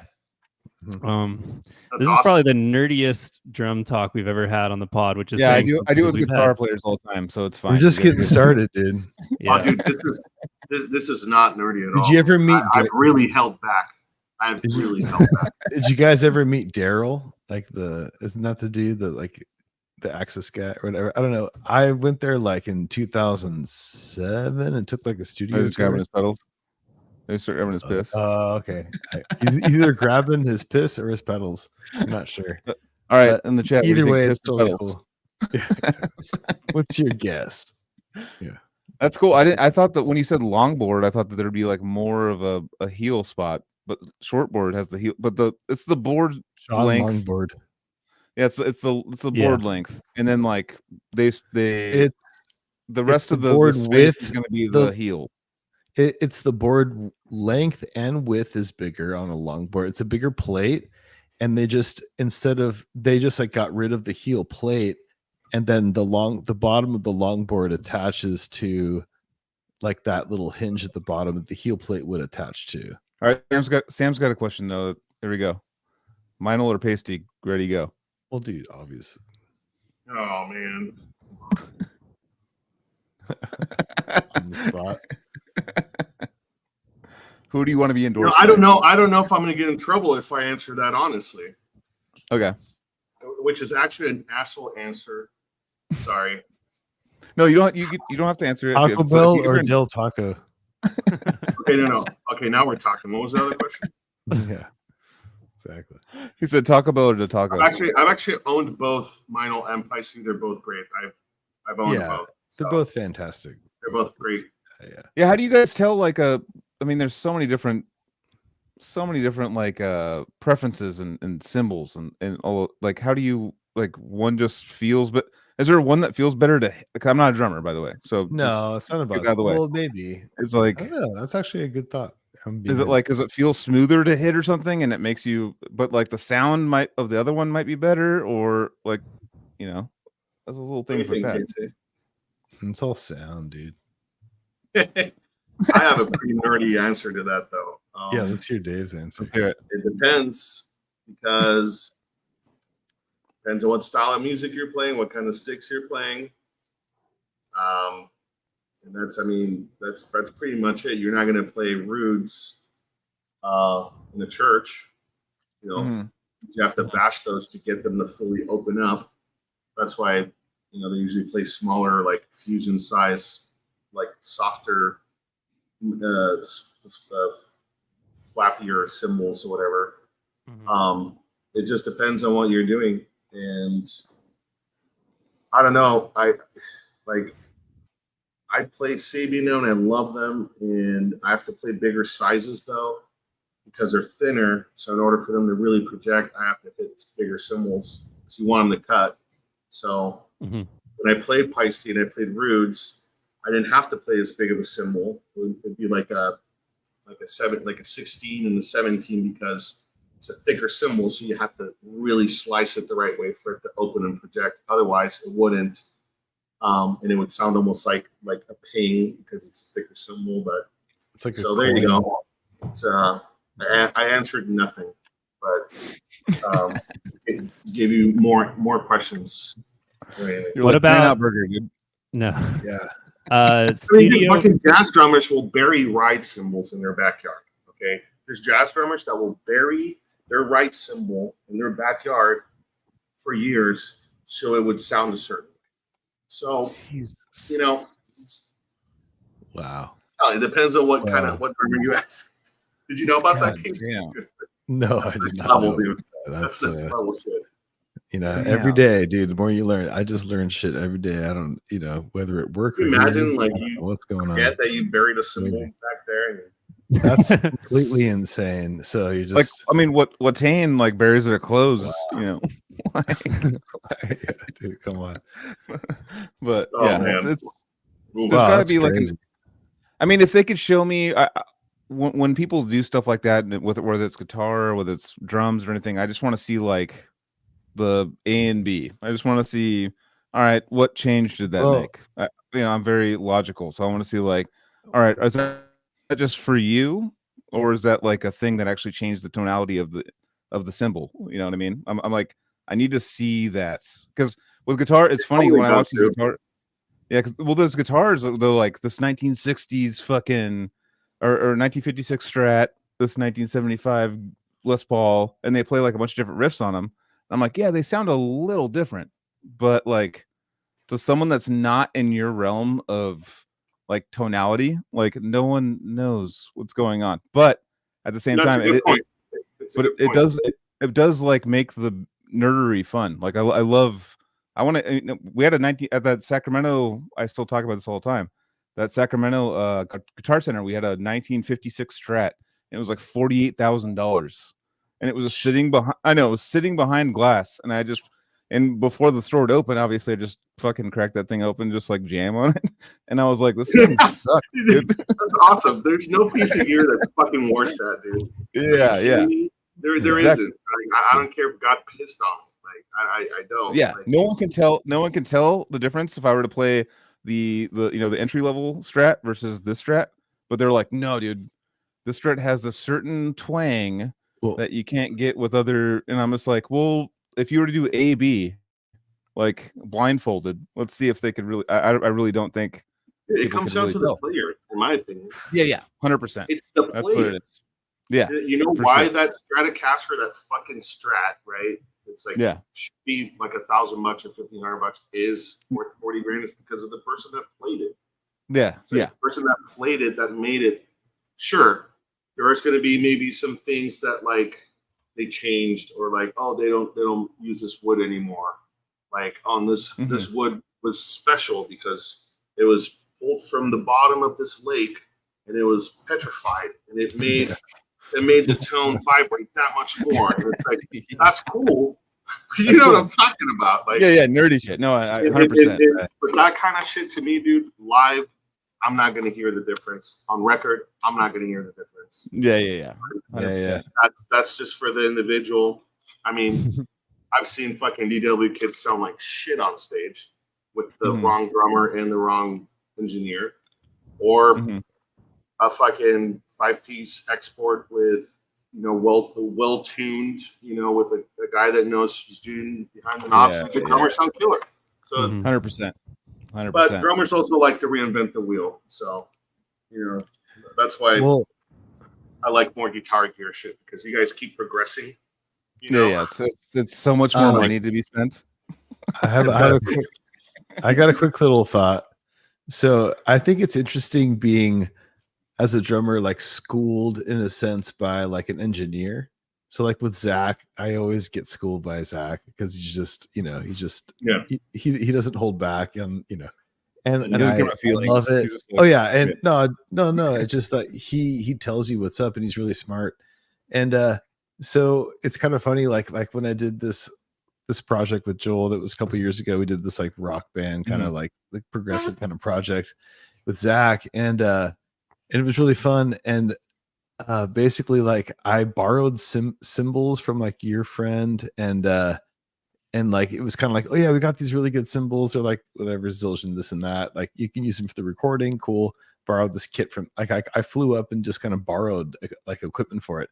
And so the cymbals, we got into the studio, and right off the bat, Zach was like, oh, these are like way too dark. These are not going to work for the project. Like, what are you doing? Like, doing rock thing. It's like, we need, and he like quickly found like backup ones we could use. I had to use like the Machine Head drummers, like Crash or something. Like, I was like, okay, I grabbed this and all this, and I was like, okay, like, and he had like a nice pingy ride, and he like, but it was like interesting. He was like going through all the like microphones and sound. Like, he's like, oh no, we have to use different cymbals. Like, this is unacceptable. Like, you know, like, and I was just like, oh yeah, dude. Oh, I mean, wow. Like, it was just like, I don't know, like for me as a drummer, I'm just like, I'll make anything work. Like, oh, this is like drier, darker, or like, oh, this is a crazy, you know.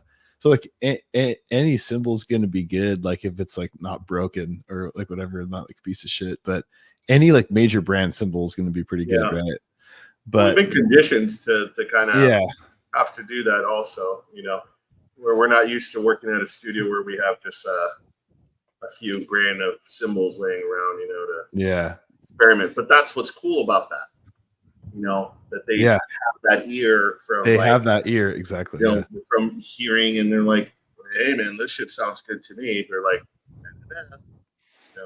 yeah. But, can you imagine that? Because there's ear fatigue with, you know, everyone has ear fatigue.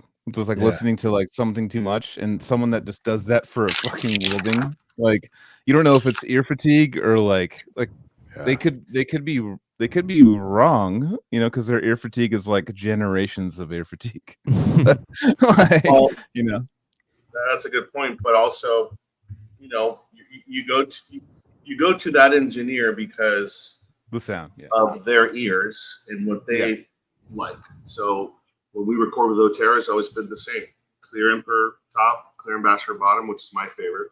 Yep. And for the snare head, we've always used the snare. I mean, we've been using the same heads pretty much. I mean, for every record. The only thing that's changed is the drums, and that's been like a recent thing because, let's see, the first 3 records were all with the same kit, with a Birch kit, that Tama, which was beat the hell, man. I remember, damn. Dude, Anthropocene, dude. I remember he was like, dude, you gotta get new drums, man. These fucking things are. Well, I mean, we still recorded with it, but that was the last time we recorded. And but he had that ear, man. You know, to me, I was like, all faithful. You know, she's still going. You know, and it was like, no, your shit's whack. I got by to the way, do real a quick shout out. Dan Kenny just said, "I love you, dude." He just texted me to tell you that he wants to have loves you. We can. We will. We have. We will. And we shall. At some point. I don't know. Somewhere in time. I did a watching this, record with, they're like, what the fuck are these people talking about? Yeah. Because Dan's like drums, dude. I fucking play bass. I don't know. So Joseph- Cowboys. The homies. I did an album with David Taro, and I think the same room that you tracked with. It's probably always the same room. I believe he said that. And it was with my band, The Last of Lucy. And I think the only moral of this story is that I was very excited to track in that room. I was like, well, Kettle's recorded in here, Archspire's recorded in here, Allegiant, all these bands. So you tracked with Otero? Yeah. Okay, yeah. And his studio is cool, man. In Denver, we got an Airbnb that was like a 5-minute walk from that studio, and Otero didn't know about it because he usually would have bands stay at his own spot. Yeah, he has an Airbnb attached to the studio, and he didn't have it available for some reason. I think he had already rented it to someone else or whatever. So we found our own cutty ass Airbnb, and it was really sick. The whole band made it out. It was The Last of Lucy. And yeah, Otero put me through the ringer and everything. But I just let him engineer it. I just brought my cymbals. He secured his DW drum set that he had used before. And it was like division of labor. I was kind of insecure. I'm like, are these cymbals gonna work? It's just my Zildjians. I only have one set of cymbals. And he's like, yeah, they're fine. But I let him engineer everything beyond that. So it was a good. Zach be like these suck. Experience. Fuck these things. No, he is not. No, too dark. So I've never worked with Zach.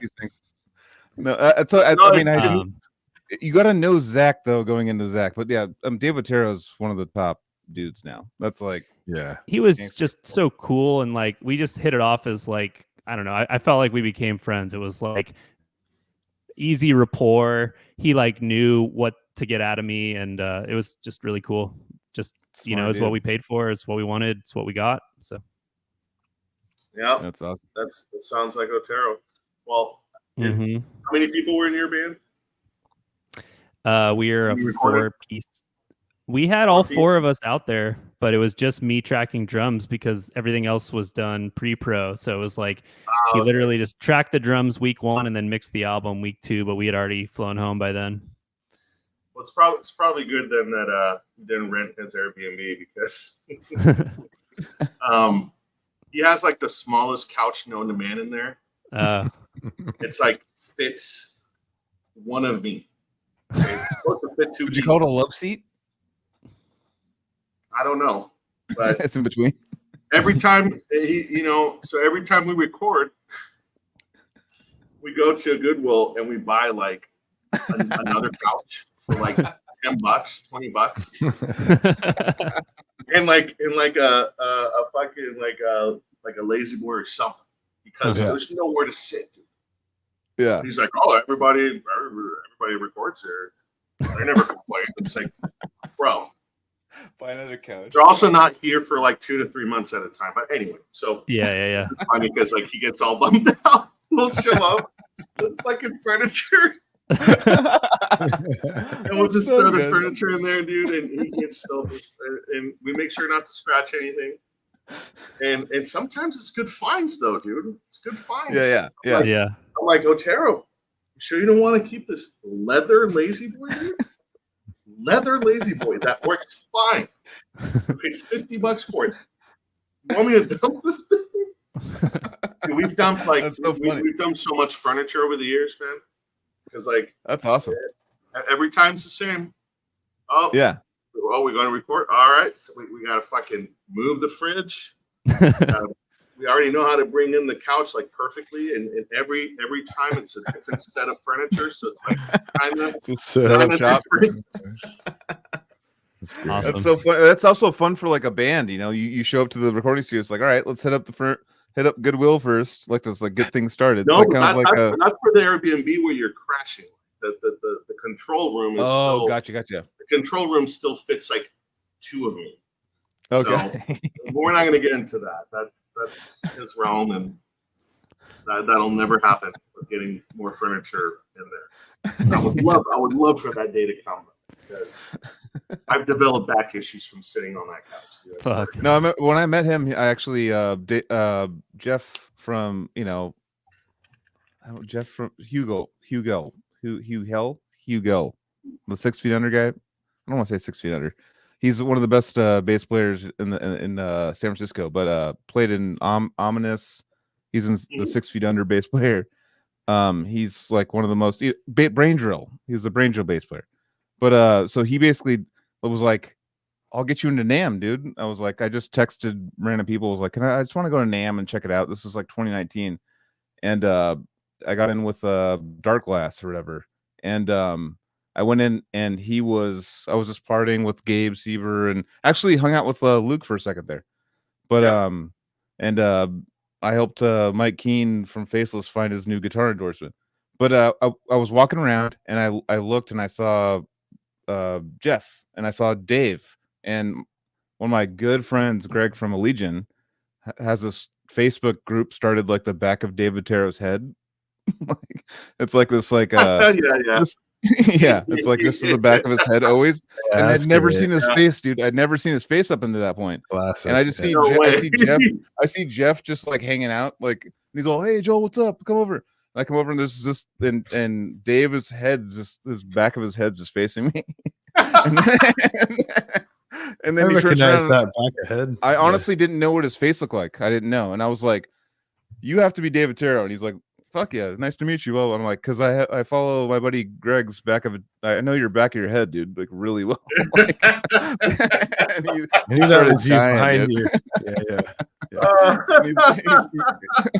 Because I honestly did. I understood. Like it's always the back of his head that like he would post like pictures on this group like constly of the back of his head.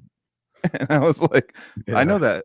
I know the. No, I mean, yeah, he also looks like Bezos from Amazon. Bezos. Oh yeah, Bezos. Yeah. Looks just like him. He's a death metal Bezos. I mean, he even sounds like him, and I think he may laugh like him too a little bit. Jeff Bezos laugh. Look it up, man. It's oh, dude, it's gnarly. I would try. I can't do it, but it's like when people say like a rich person laugh. Yeah. Oh yeah. I thought was like bullshit. I was like, what? Rich people laugh differently? It's like, no, dude. Like, look it up. Jeff Bezos laughing is also Elon's got that kind of similar laugh too. They got the like kind of yeah. It's like super like just non-genuine. Like I don't think they've ever had a real laugh in their life. Like, or maybe they like did when they were still human beings. I don't know. Yeah. They're Shout out probably to I know the screen name. This is the drummer of a Stratosphere. This is Lee a Stratosphere. I was like, it's Lee Smith a Stratosphere. He's fucking one of my favorite bands of all time. Have you listened to a Stratosphere ever? Yeah, of course. Yeah. Did he play with Secret Chiefs at all? Yeah. I don't know. I think he'll answer in the and then his wife's in here. I know this. But wait, like he played in. Did he play in Secret Chiefs at some point? We're waiting for him to message that. I think he might have, but he did Palace of Mirrors by a Stratosphere, which is one of my favorite Stratosphere albums. And a Stratosphere. When are we going to get Lee on the podcast? I know, Lee. Dude, Lee. I played tambourine for the Chiefs live once. Really? The Chiefs, Kansas City. Yeah. Yeah. I mean, what's your football team? Maybe they should have a tambourine player. That shit's so out there. Actually, I saw them opening for Dillinger the other day here, and Dillinger did calculating and fading. Oh my god, with Dimitri, right? With Dimitri, dude. Oh fuck! Jesus god! Oh my god! It was Like I'm getting. Are you sore? Because it feels like one of those things you have to like force yourself to go into the. Well, I thought Joseph took his shirt off just now. No, but what are you talking about, Dillinger? No, Dillinger. Like it feels like one of those like playing calculating. If I was to see that Dude, now, after like, I would probably have to go like go in the pit and like get like do young stuff. Dude, it was flawless, and I can't believe that record is what? When did it come out? In '99? Yeah, or something like that. That record is a quarter of a century old, and that it's that ahead of its time, dude. And they all killed it, bro. It was insane. On set? No, so I was telling them that I saw Secret Chiefs 3 and Dillinger Escape Plan playing Calculating Infinity in its entirety with Dimitri. Oh yeah. Here in Chicago, and it was fucking insane. Is that on tour? Is that a touring thing going on? No, they just God, like damn it. Yeah, so they played the same Romanian fest that we played, and we didn't get to catch them on that one, so that's why I was like, oh, I'm going to see you in Chicago. And, dude, playing that kind of music as a one-off, yeah, insane, is brutal because it's like, dude, counting the whole time. Like I don't know. No, because like when you're on tour, at least like every day, you're starting to like, you have that muscle memory kicks in, or you're like conditioned to do it. Right. Mm-hmm. But this shit is like you go a week without playing the set, right? Yeah. And then you travel a bunch, and then now you got to go on stage and play that shit, and do a good job at it. And holy fuck, dude, it was nuts. It's risky as fuck. That's a risky, especially as a drummer, like going and just like doing like, oh, it's just calculating all the way through, like one set. Let's just go ahead and do that real quick, like. That sounds like a nightmare to me. As a guitar player, anything sounds like a nightmare. Fuck, when we played our set, I wasn't even like fully feeling good until like the third song. Really, the first two songs, I just wanted to hide somewhere. Just wanted to, like, I was like, I don't even know how to play drums anymore. What am I doing here? Yeah. And then the third song kicked in, and I was like, okay. There it is. Sick. It's like, I'm the drummer, right? I'm the drummer. Oh, I'm like, okay, it feels good now. Okay, now I'm gonna have. But that was a trip. But so I could feel their pain with that. So playing one-offs is very, very hard on the body. We did a tour stage checking and selling merch for them, opening for Claypool. Brought the Chiefs to my parents' house. Shout out Dr. Junior McBurger here. That's Lee.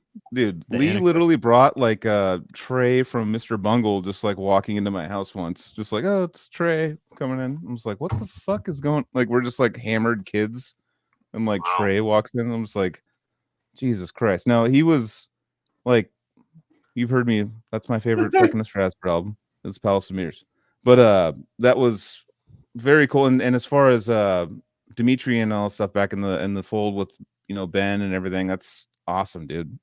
I got my brother, by the way, who's listening, he just texted me something. Like he handed me Chaos Sphere from Meshuggah. This is 2099. He handed me Chaos Sphere from Meshuggah and Calculating Infinity in the same, just two albums. He's like, check this shit out. And my brain was like, what? Like my brain didn't understand any of that. Like it was completely out of my realm. Like I was listening to Fear Factory, Slayer, and Sepultura at that time, and he just hands me fucking Calculating Infinity and fucking whatever the thing I just said. And Chaos Sphere? Chaos Sphere. You say Chaos Sphere? Yeah, that was the first thing I ever heard from Meshuggah. He just threw a bunch of math problems your way. Yeah, I know. Yeah, so work on your math, bro. We'll solve this. This is why you learn calculus. Nice. So would you say just for like a non-drummer though, I still like watch videos on like breaking down Meshuggah songs for drummers. Like to me and guitar players too, I just don't understand the methodology. Besides I don't understand still. It's like there's repeating patterns that are like 6 or 7 bars in length, and then they can do it backwards or something again, and they get back to the root 1, and I don't know. I have no idea how you fucking figure out a Meshuggah song. I just don't. It just sounds. It's so random to me. But It for you depends on the listening to it, record, though. like have well, you ever listened to Contradictions Collapse? yeah. All right, so well, like I personally like earlier Meshuggah better, just because I like the songwriting better. Mm-hmm. So I'd say up to Chaos Fear. That's my top Meshuggah. Because they were more metallic. They, like, to me, when I, like, back in the day, I would buy albums. They sounded kind of Metallica-y, right? Well, Did you say that? Contradictions Collapse, dude. Yeah. That's like there's lots of parts that sound like something out of like Master of Puppets, or like Totally. the melodies and the harmonies and stuff like that. Which obviously you see where they pull influence, but Contradictions Collapse came out in like '91. Yeah. And dude, have you seen the studio footage from that shit that's on YouTube? No, I need to see it because Okay, 91 is mega early for like crazy shit coming out. Insane.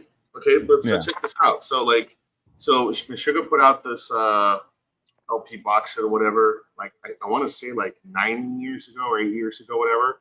It's like $2,000 online now. Like I'm not gonna buy that, but it came with all these all the studio footage from Story Race Improve, Conditions Collapse. Like they're all like almost an hour long, and some dude uploaded them all on YouTube. And I start like running into these things because one thing leads to another on YouTube, and I was like, holy shit! Like, where did this guy?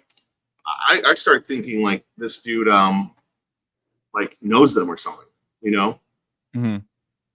And but no, like the dude just basically was uploading all the stuff that was from that box set, and it's gold. It's like straight up gold. Like seeing them at, I don't know, 20 years old recording Contradictions Collapse on tape, and like how ahead, like how far ahead they were songwriting wise for being that young. On top of that, like the song maturity on top of the chops. It's insane. Do you think it was like kind of similar to you and Luke, like a Luke coming to the drummer going like, or this guitar player going like, this is the weird thing I'm doing, and I've heard Thomas. Is it Thomas Hawk or Thomas Hockey? Let's start there. I always say Thomas Hawk. Hockey. Yeah. You said twice. Is it Hawk or Hockey? I think Hockey. Hockey. Okay.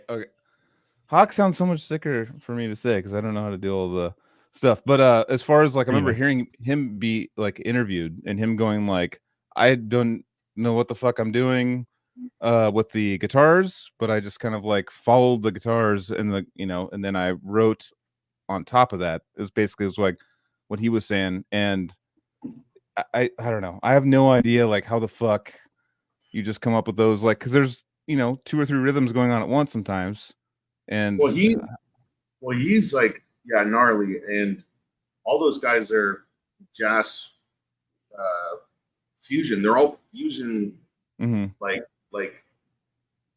musicians, really. 100%. Because all the stuff that they're playing, obviously they have their metal influence and all that, but they're playing fusion, dude. Like the chop, so the fills that Thomas Hackey's doing, at least up until Destroy Race Improve, that shit's all fusion. And then of course, Chaos Fair too. I mean, like it's and I don't know. I haven't really read or seen any interviews where they talk about that stuff. I mean, obviously, Freddie Thorndahl, the Alan Holdsworth is there. Yeah, that's obvious, but I don't know if I've ever heard Thomas like talk about like, oh yeah, like we're influenced by jazz and this and that, but that's so the Holdsworth I always thought was like more their solo side, but you're saying the Holdsworth is kind of their rhythmic side, is what they're with Holdsworth? Yeah, because I know they do those like a solos that are just like don't really. I mean, end. like just the tone and the like for the solos and all their like the voicings and all that stuff. Because I mean they've been vocal about that for sure. Yeah. Now, drum wise, I know that they had a guy before Thomas. We're talking, I mean, they're kids too, right? So, Yeah. but I remember, but Thomas said like the guy was super fucking good, and then he was always nervous after he joined at first because he wanted to, live up to this other guy. So I don't know if he had like there was another drummer that sort of like set the pace. He came in just with fucking jazz chops for all this shit, and he's like, God damn it. Like, I guess that's what I'm gonna do. Yeah. They're just it's still for me just like mine. It's like cool, let's bend our mind a little bit. I mean, Joseph, like you're like hearing Meshuggah and stuff, like what did that like, how do you I don't know, to me it's like an experience more than explaining, because they have rhythms for the crowd and they have rhythms for like the nerds like out there. I feel like they kind of cover all the bases. It's polyrhythm, so they have the 4/4, and then they have something on top of or underneath the 4/4, and sometimes it lines up and sometimes it takes a long time to line up, and it's pretty like every song is a version of the same idea, but it's just such a rich landscape of ideas that you can get away with an entire career and an entire genre just doing that. But I mean, it's really like usually it lines up at like a 4, an 8, a 16, a 32, a 64. It's just like a 2 to the X, whatever X is. But yeah, there's like a lot of ways to add up to those numbers by adding up numbers other than 4, right? Like 3 plus 5 will get you 8 or whatever. I never understood that when they say that, when they go like, oh, we just play 4/4, and I'm like, if it started over here, we end up over here, like, so I'm glad that you're like explaining it, because I've always felt like I don't know if it was like they're trolling or it's 4/4 minus 7, dude. Like, I mean, you've heard Rare Tracks, right? Joel, have you heard Rare Tracks? Is that the one with War? Does that have War on it? It has War. And then that's right. Decapitation at the end. That's right. But it's all it's all. With the snare in the same part, it's not like the version of Chaosphere, and it's like the heaviest thing. It's the heaviest thing you've ever heard in your life. I'm like, they need to just do an entire record like that. 100%. Like the snares just like that, and the kicks follow just all the fucking parts. As far for you though, because you're where you are, you're a legend now in death metal drumming, and I'm gonna say it out loud. Fuck off. Fuck you while you're doing that. Just fuck you. And I love to see it keep spinning around. That's crazy. You've been just knowing you for so long, and it's I have a few friends in the whole just jamming with people and they're jamming with bands and stuff, and like you're one of those guys that softened the bottom, and now you hear is what the kids say. But if you were to start a new band right now, and let's say you're already completely balls deep in Cattle Decap, what kind of band would you start? Boom, got you.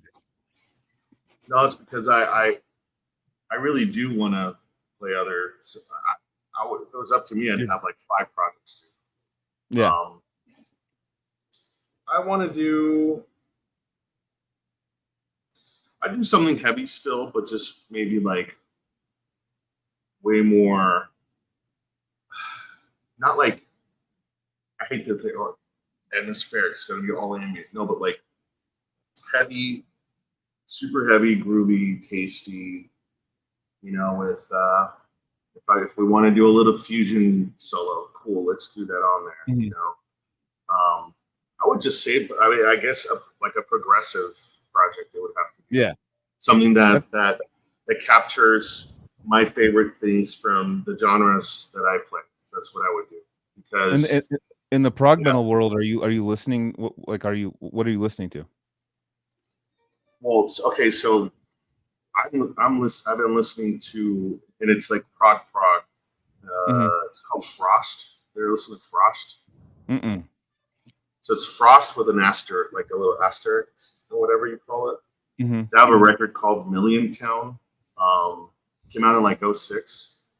And the dudes in the band, they're all like legendary producers from the UK. They're all like, Okay. And they're all like I said, producers have been involved in this and that. And they decided like, oh, we want to put out a fucking prog rock record. And it fucking rips. It's insane. But so Frost with asterisks? With an asterisk on it's like okay. it's conceptual. It's like it's conceptual, and it's got, it's clean vocals only, and it's amazing. But I've been listening to that for a while. I mean, right now, let me see what I got in my memory is so shot, man.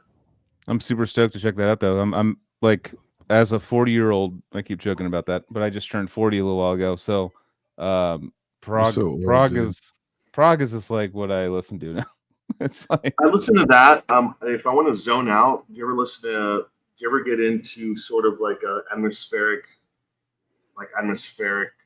avant-garde black metal sort of stuff? I have for sure. So there's this band called Midnight Odyssey that I've been obsessed with for like 12 years. I'm writing this shit down. And so it's a one-man band from Brisbane, Australia. And you got to listen to it when you're driving and have like an hour to kill, because I'm driving to LA tomorrow, so I've got 6 hours. Perfect. The songs are like 20 minutes long. So. Hell yeah. But you put it on and you don't think about it. You just hit it. Yeah, that's perfect. Just fucking zone out.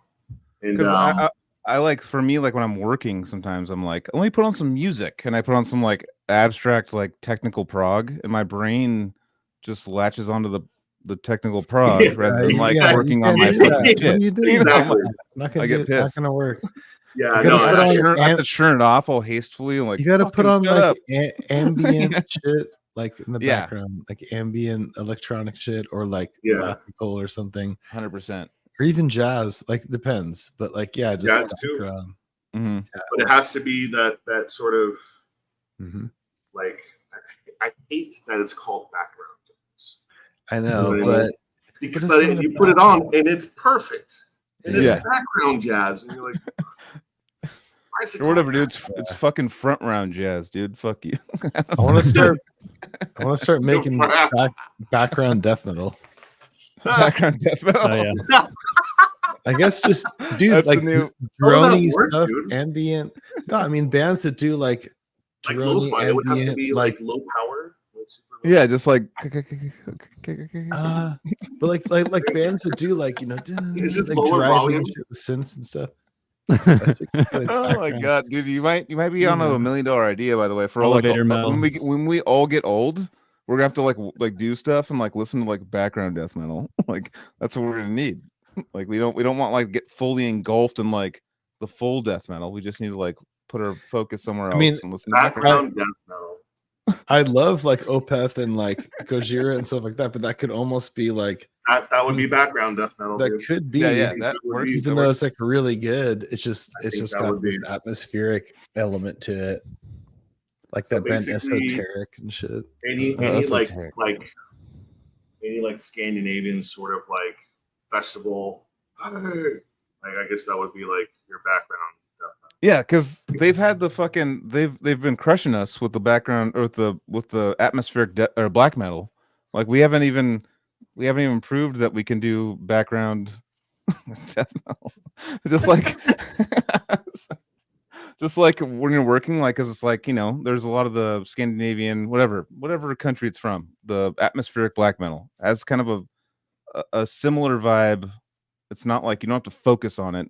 You could like do something else and like kind of listen in the background and Well, work. Midnight Odyssey, the shit that I recommended is I got it written down. perfect for the background. Set it, forget it. But also, if you do end up like digging it, it's awesome.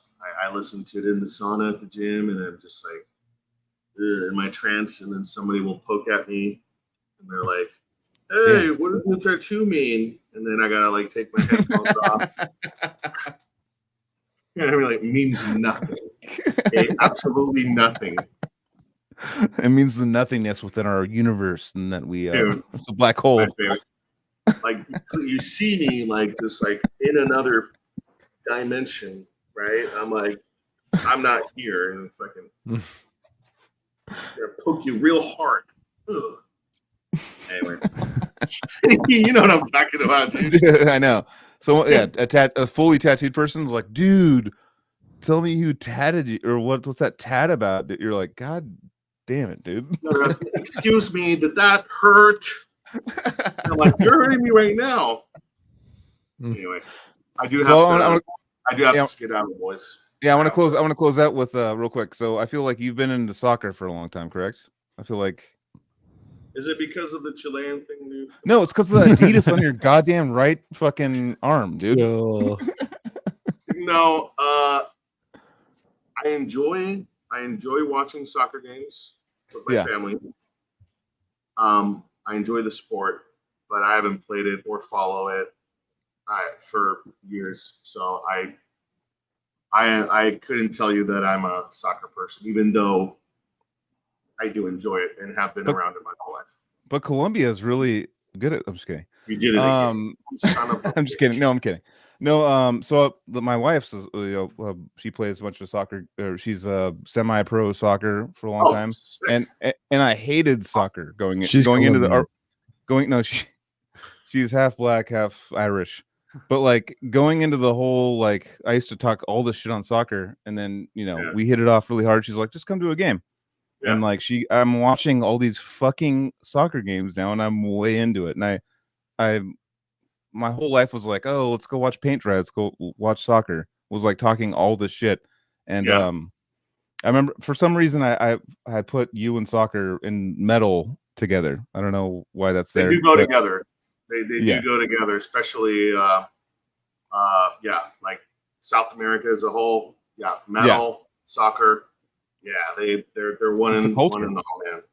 It's a culture, man. But I'm just saying, it's fun to watch, dude. It's fun to watch. Like the fans behind it and all that, dude. Like there was games, like if there's an important, like if Chile was playing another country, like a World Cup game or whatever, like Colombia or something. They would stop classes, dude. I'd be in my classroom and they'd bring in a TV. Jesus. They'd bring in a TV so we could watch the game. Seriously. And if Chile made a goal, dude, like we would destroy the place. Like we holy shit. I'm talking like damn. Like in 7th grade, bro. Like we were grabbing my tables and fucking throwing them and shit and like fucking dude, like just destroying everything. That's awesome. Which is, pretty lame, but it's because of the destructive nature, but that's just like how unhinged and like how much love people love. There's only 2 times it's happened in my life, and one was the O.J. Simpson verdict, and 2 was 9/11. 2 was 9/11. That shit. No, it was they got everyone in the class. It was in 5th grade or 5th or 6th grade. They got everyone in a class to watch the verdict, dude. And it's like we're like, oh, we're kids. We're like, we don't fucking know, like what's going on. And then second was obviously 9/11 when that happened. We were at school, and so it was like everyone going into classes and just like watching the news, all kind of freaked out. But it wasn't fucking fun sports. It was like OJ and 9/11. That's the only time that's ever happened in my life of getting people together for a big news event. Oh, dude! I mean, I think the only time Chile has been number 1 at a sport in the world was tennis. In like '99, it was Chino Rios against Andre Agassi, and I remember. And I was in school. They're showing the game everywhere, Damn, and like he won, and like the fucking country stopped. I get on the bus, dude, and we're like singing the national anthem and shit, like that, shit. But not like people like crying, dude, on the street, like. Oh my god. And most of it didn't have anything to do with the sport. It's just that they feel like. Country it's stuff. A small country, so they feel like they accomplished something. They're like, totally. Chile's number 1 at this, so man, and I'm Chilean, so fuck yeah, this is awesome. And That's that's awesome. something that you see in smaller countries, you know, like, and here you see it per state. I feel like here, because it's such a big country, you see it manifested in like in states with like like football teams or even like college teams, man. Like people Oh are yeah, hardcore about South that shit in the here. South. Like, Yeah, hardcore. insane. Right? Yeah. Chile has like our little soccer team, and then maybe we won a little tennis match. You know, we're number one now. Yeah. You know, but like the U.S. is like we're number one in everything. So it's kind of like when you grow up with that kind of thing, it's like I don't know. People find things they get passionate about, and then they kind of they distract them separate. from the main Right. things that are going on. Yeah. So the comparison I would say is not that like people are more passionate there. It's just that it's a smaller country, and it's just I don't know. We got a lot more going on up here in a lot. Well, Dave, I fucking love you, dude. It's so good to see your face again. You're one of my favorite people. Kick it, man. No, I'm let's hang super down, dude. I fucking miss you so much. Let's if you ever come to California again, I'm in San Diego once a month, dude. So well, that's Really? only like 9 hours for me, dude. Super easy for me to get there. well, I started again now because we're writing. We started writing. So Oh yeah. Oh, yeah. sick, dude. so Let's I'll hang. be in San Diego like 4 days every month. So Casey, Yep, if Casey. you Dude, let's hang, dude. Yeah. Let's want to do meet it. up and grab a burrito, dude. Let's go and get we'll have tacos. a burrito Yeah. tour. I prefer tacos. I'm just kidding. You prefer taco? Okay. No, wait. I'm just joking, dude. I'm being, Okay, I'm being I know. Well, wait a You can't fucking even- minute. you can't even- I'm just Yeah, being with- joke. Yeah. But no, man. Thank you guys for it's Fuck been yeah, awesome. Dave.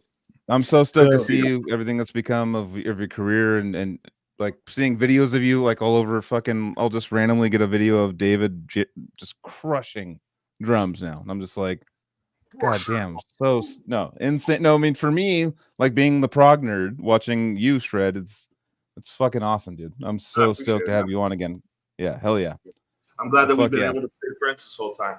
And then fuck yeah. It's very cool. It's a very cool. Hell yeah, thing. dude. Colombia must be a weird place, dude. Yeah. But so I'm going there actually in November. I'll tell you all about it, man. Hell yeah. Dave from Colombia. I'll bring you some of that coffee. You know what I mean?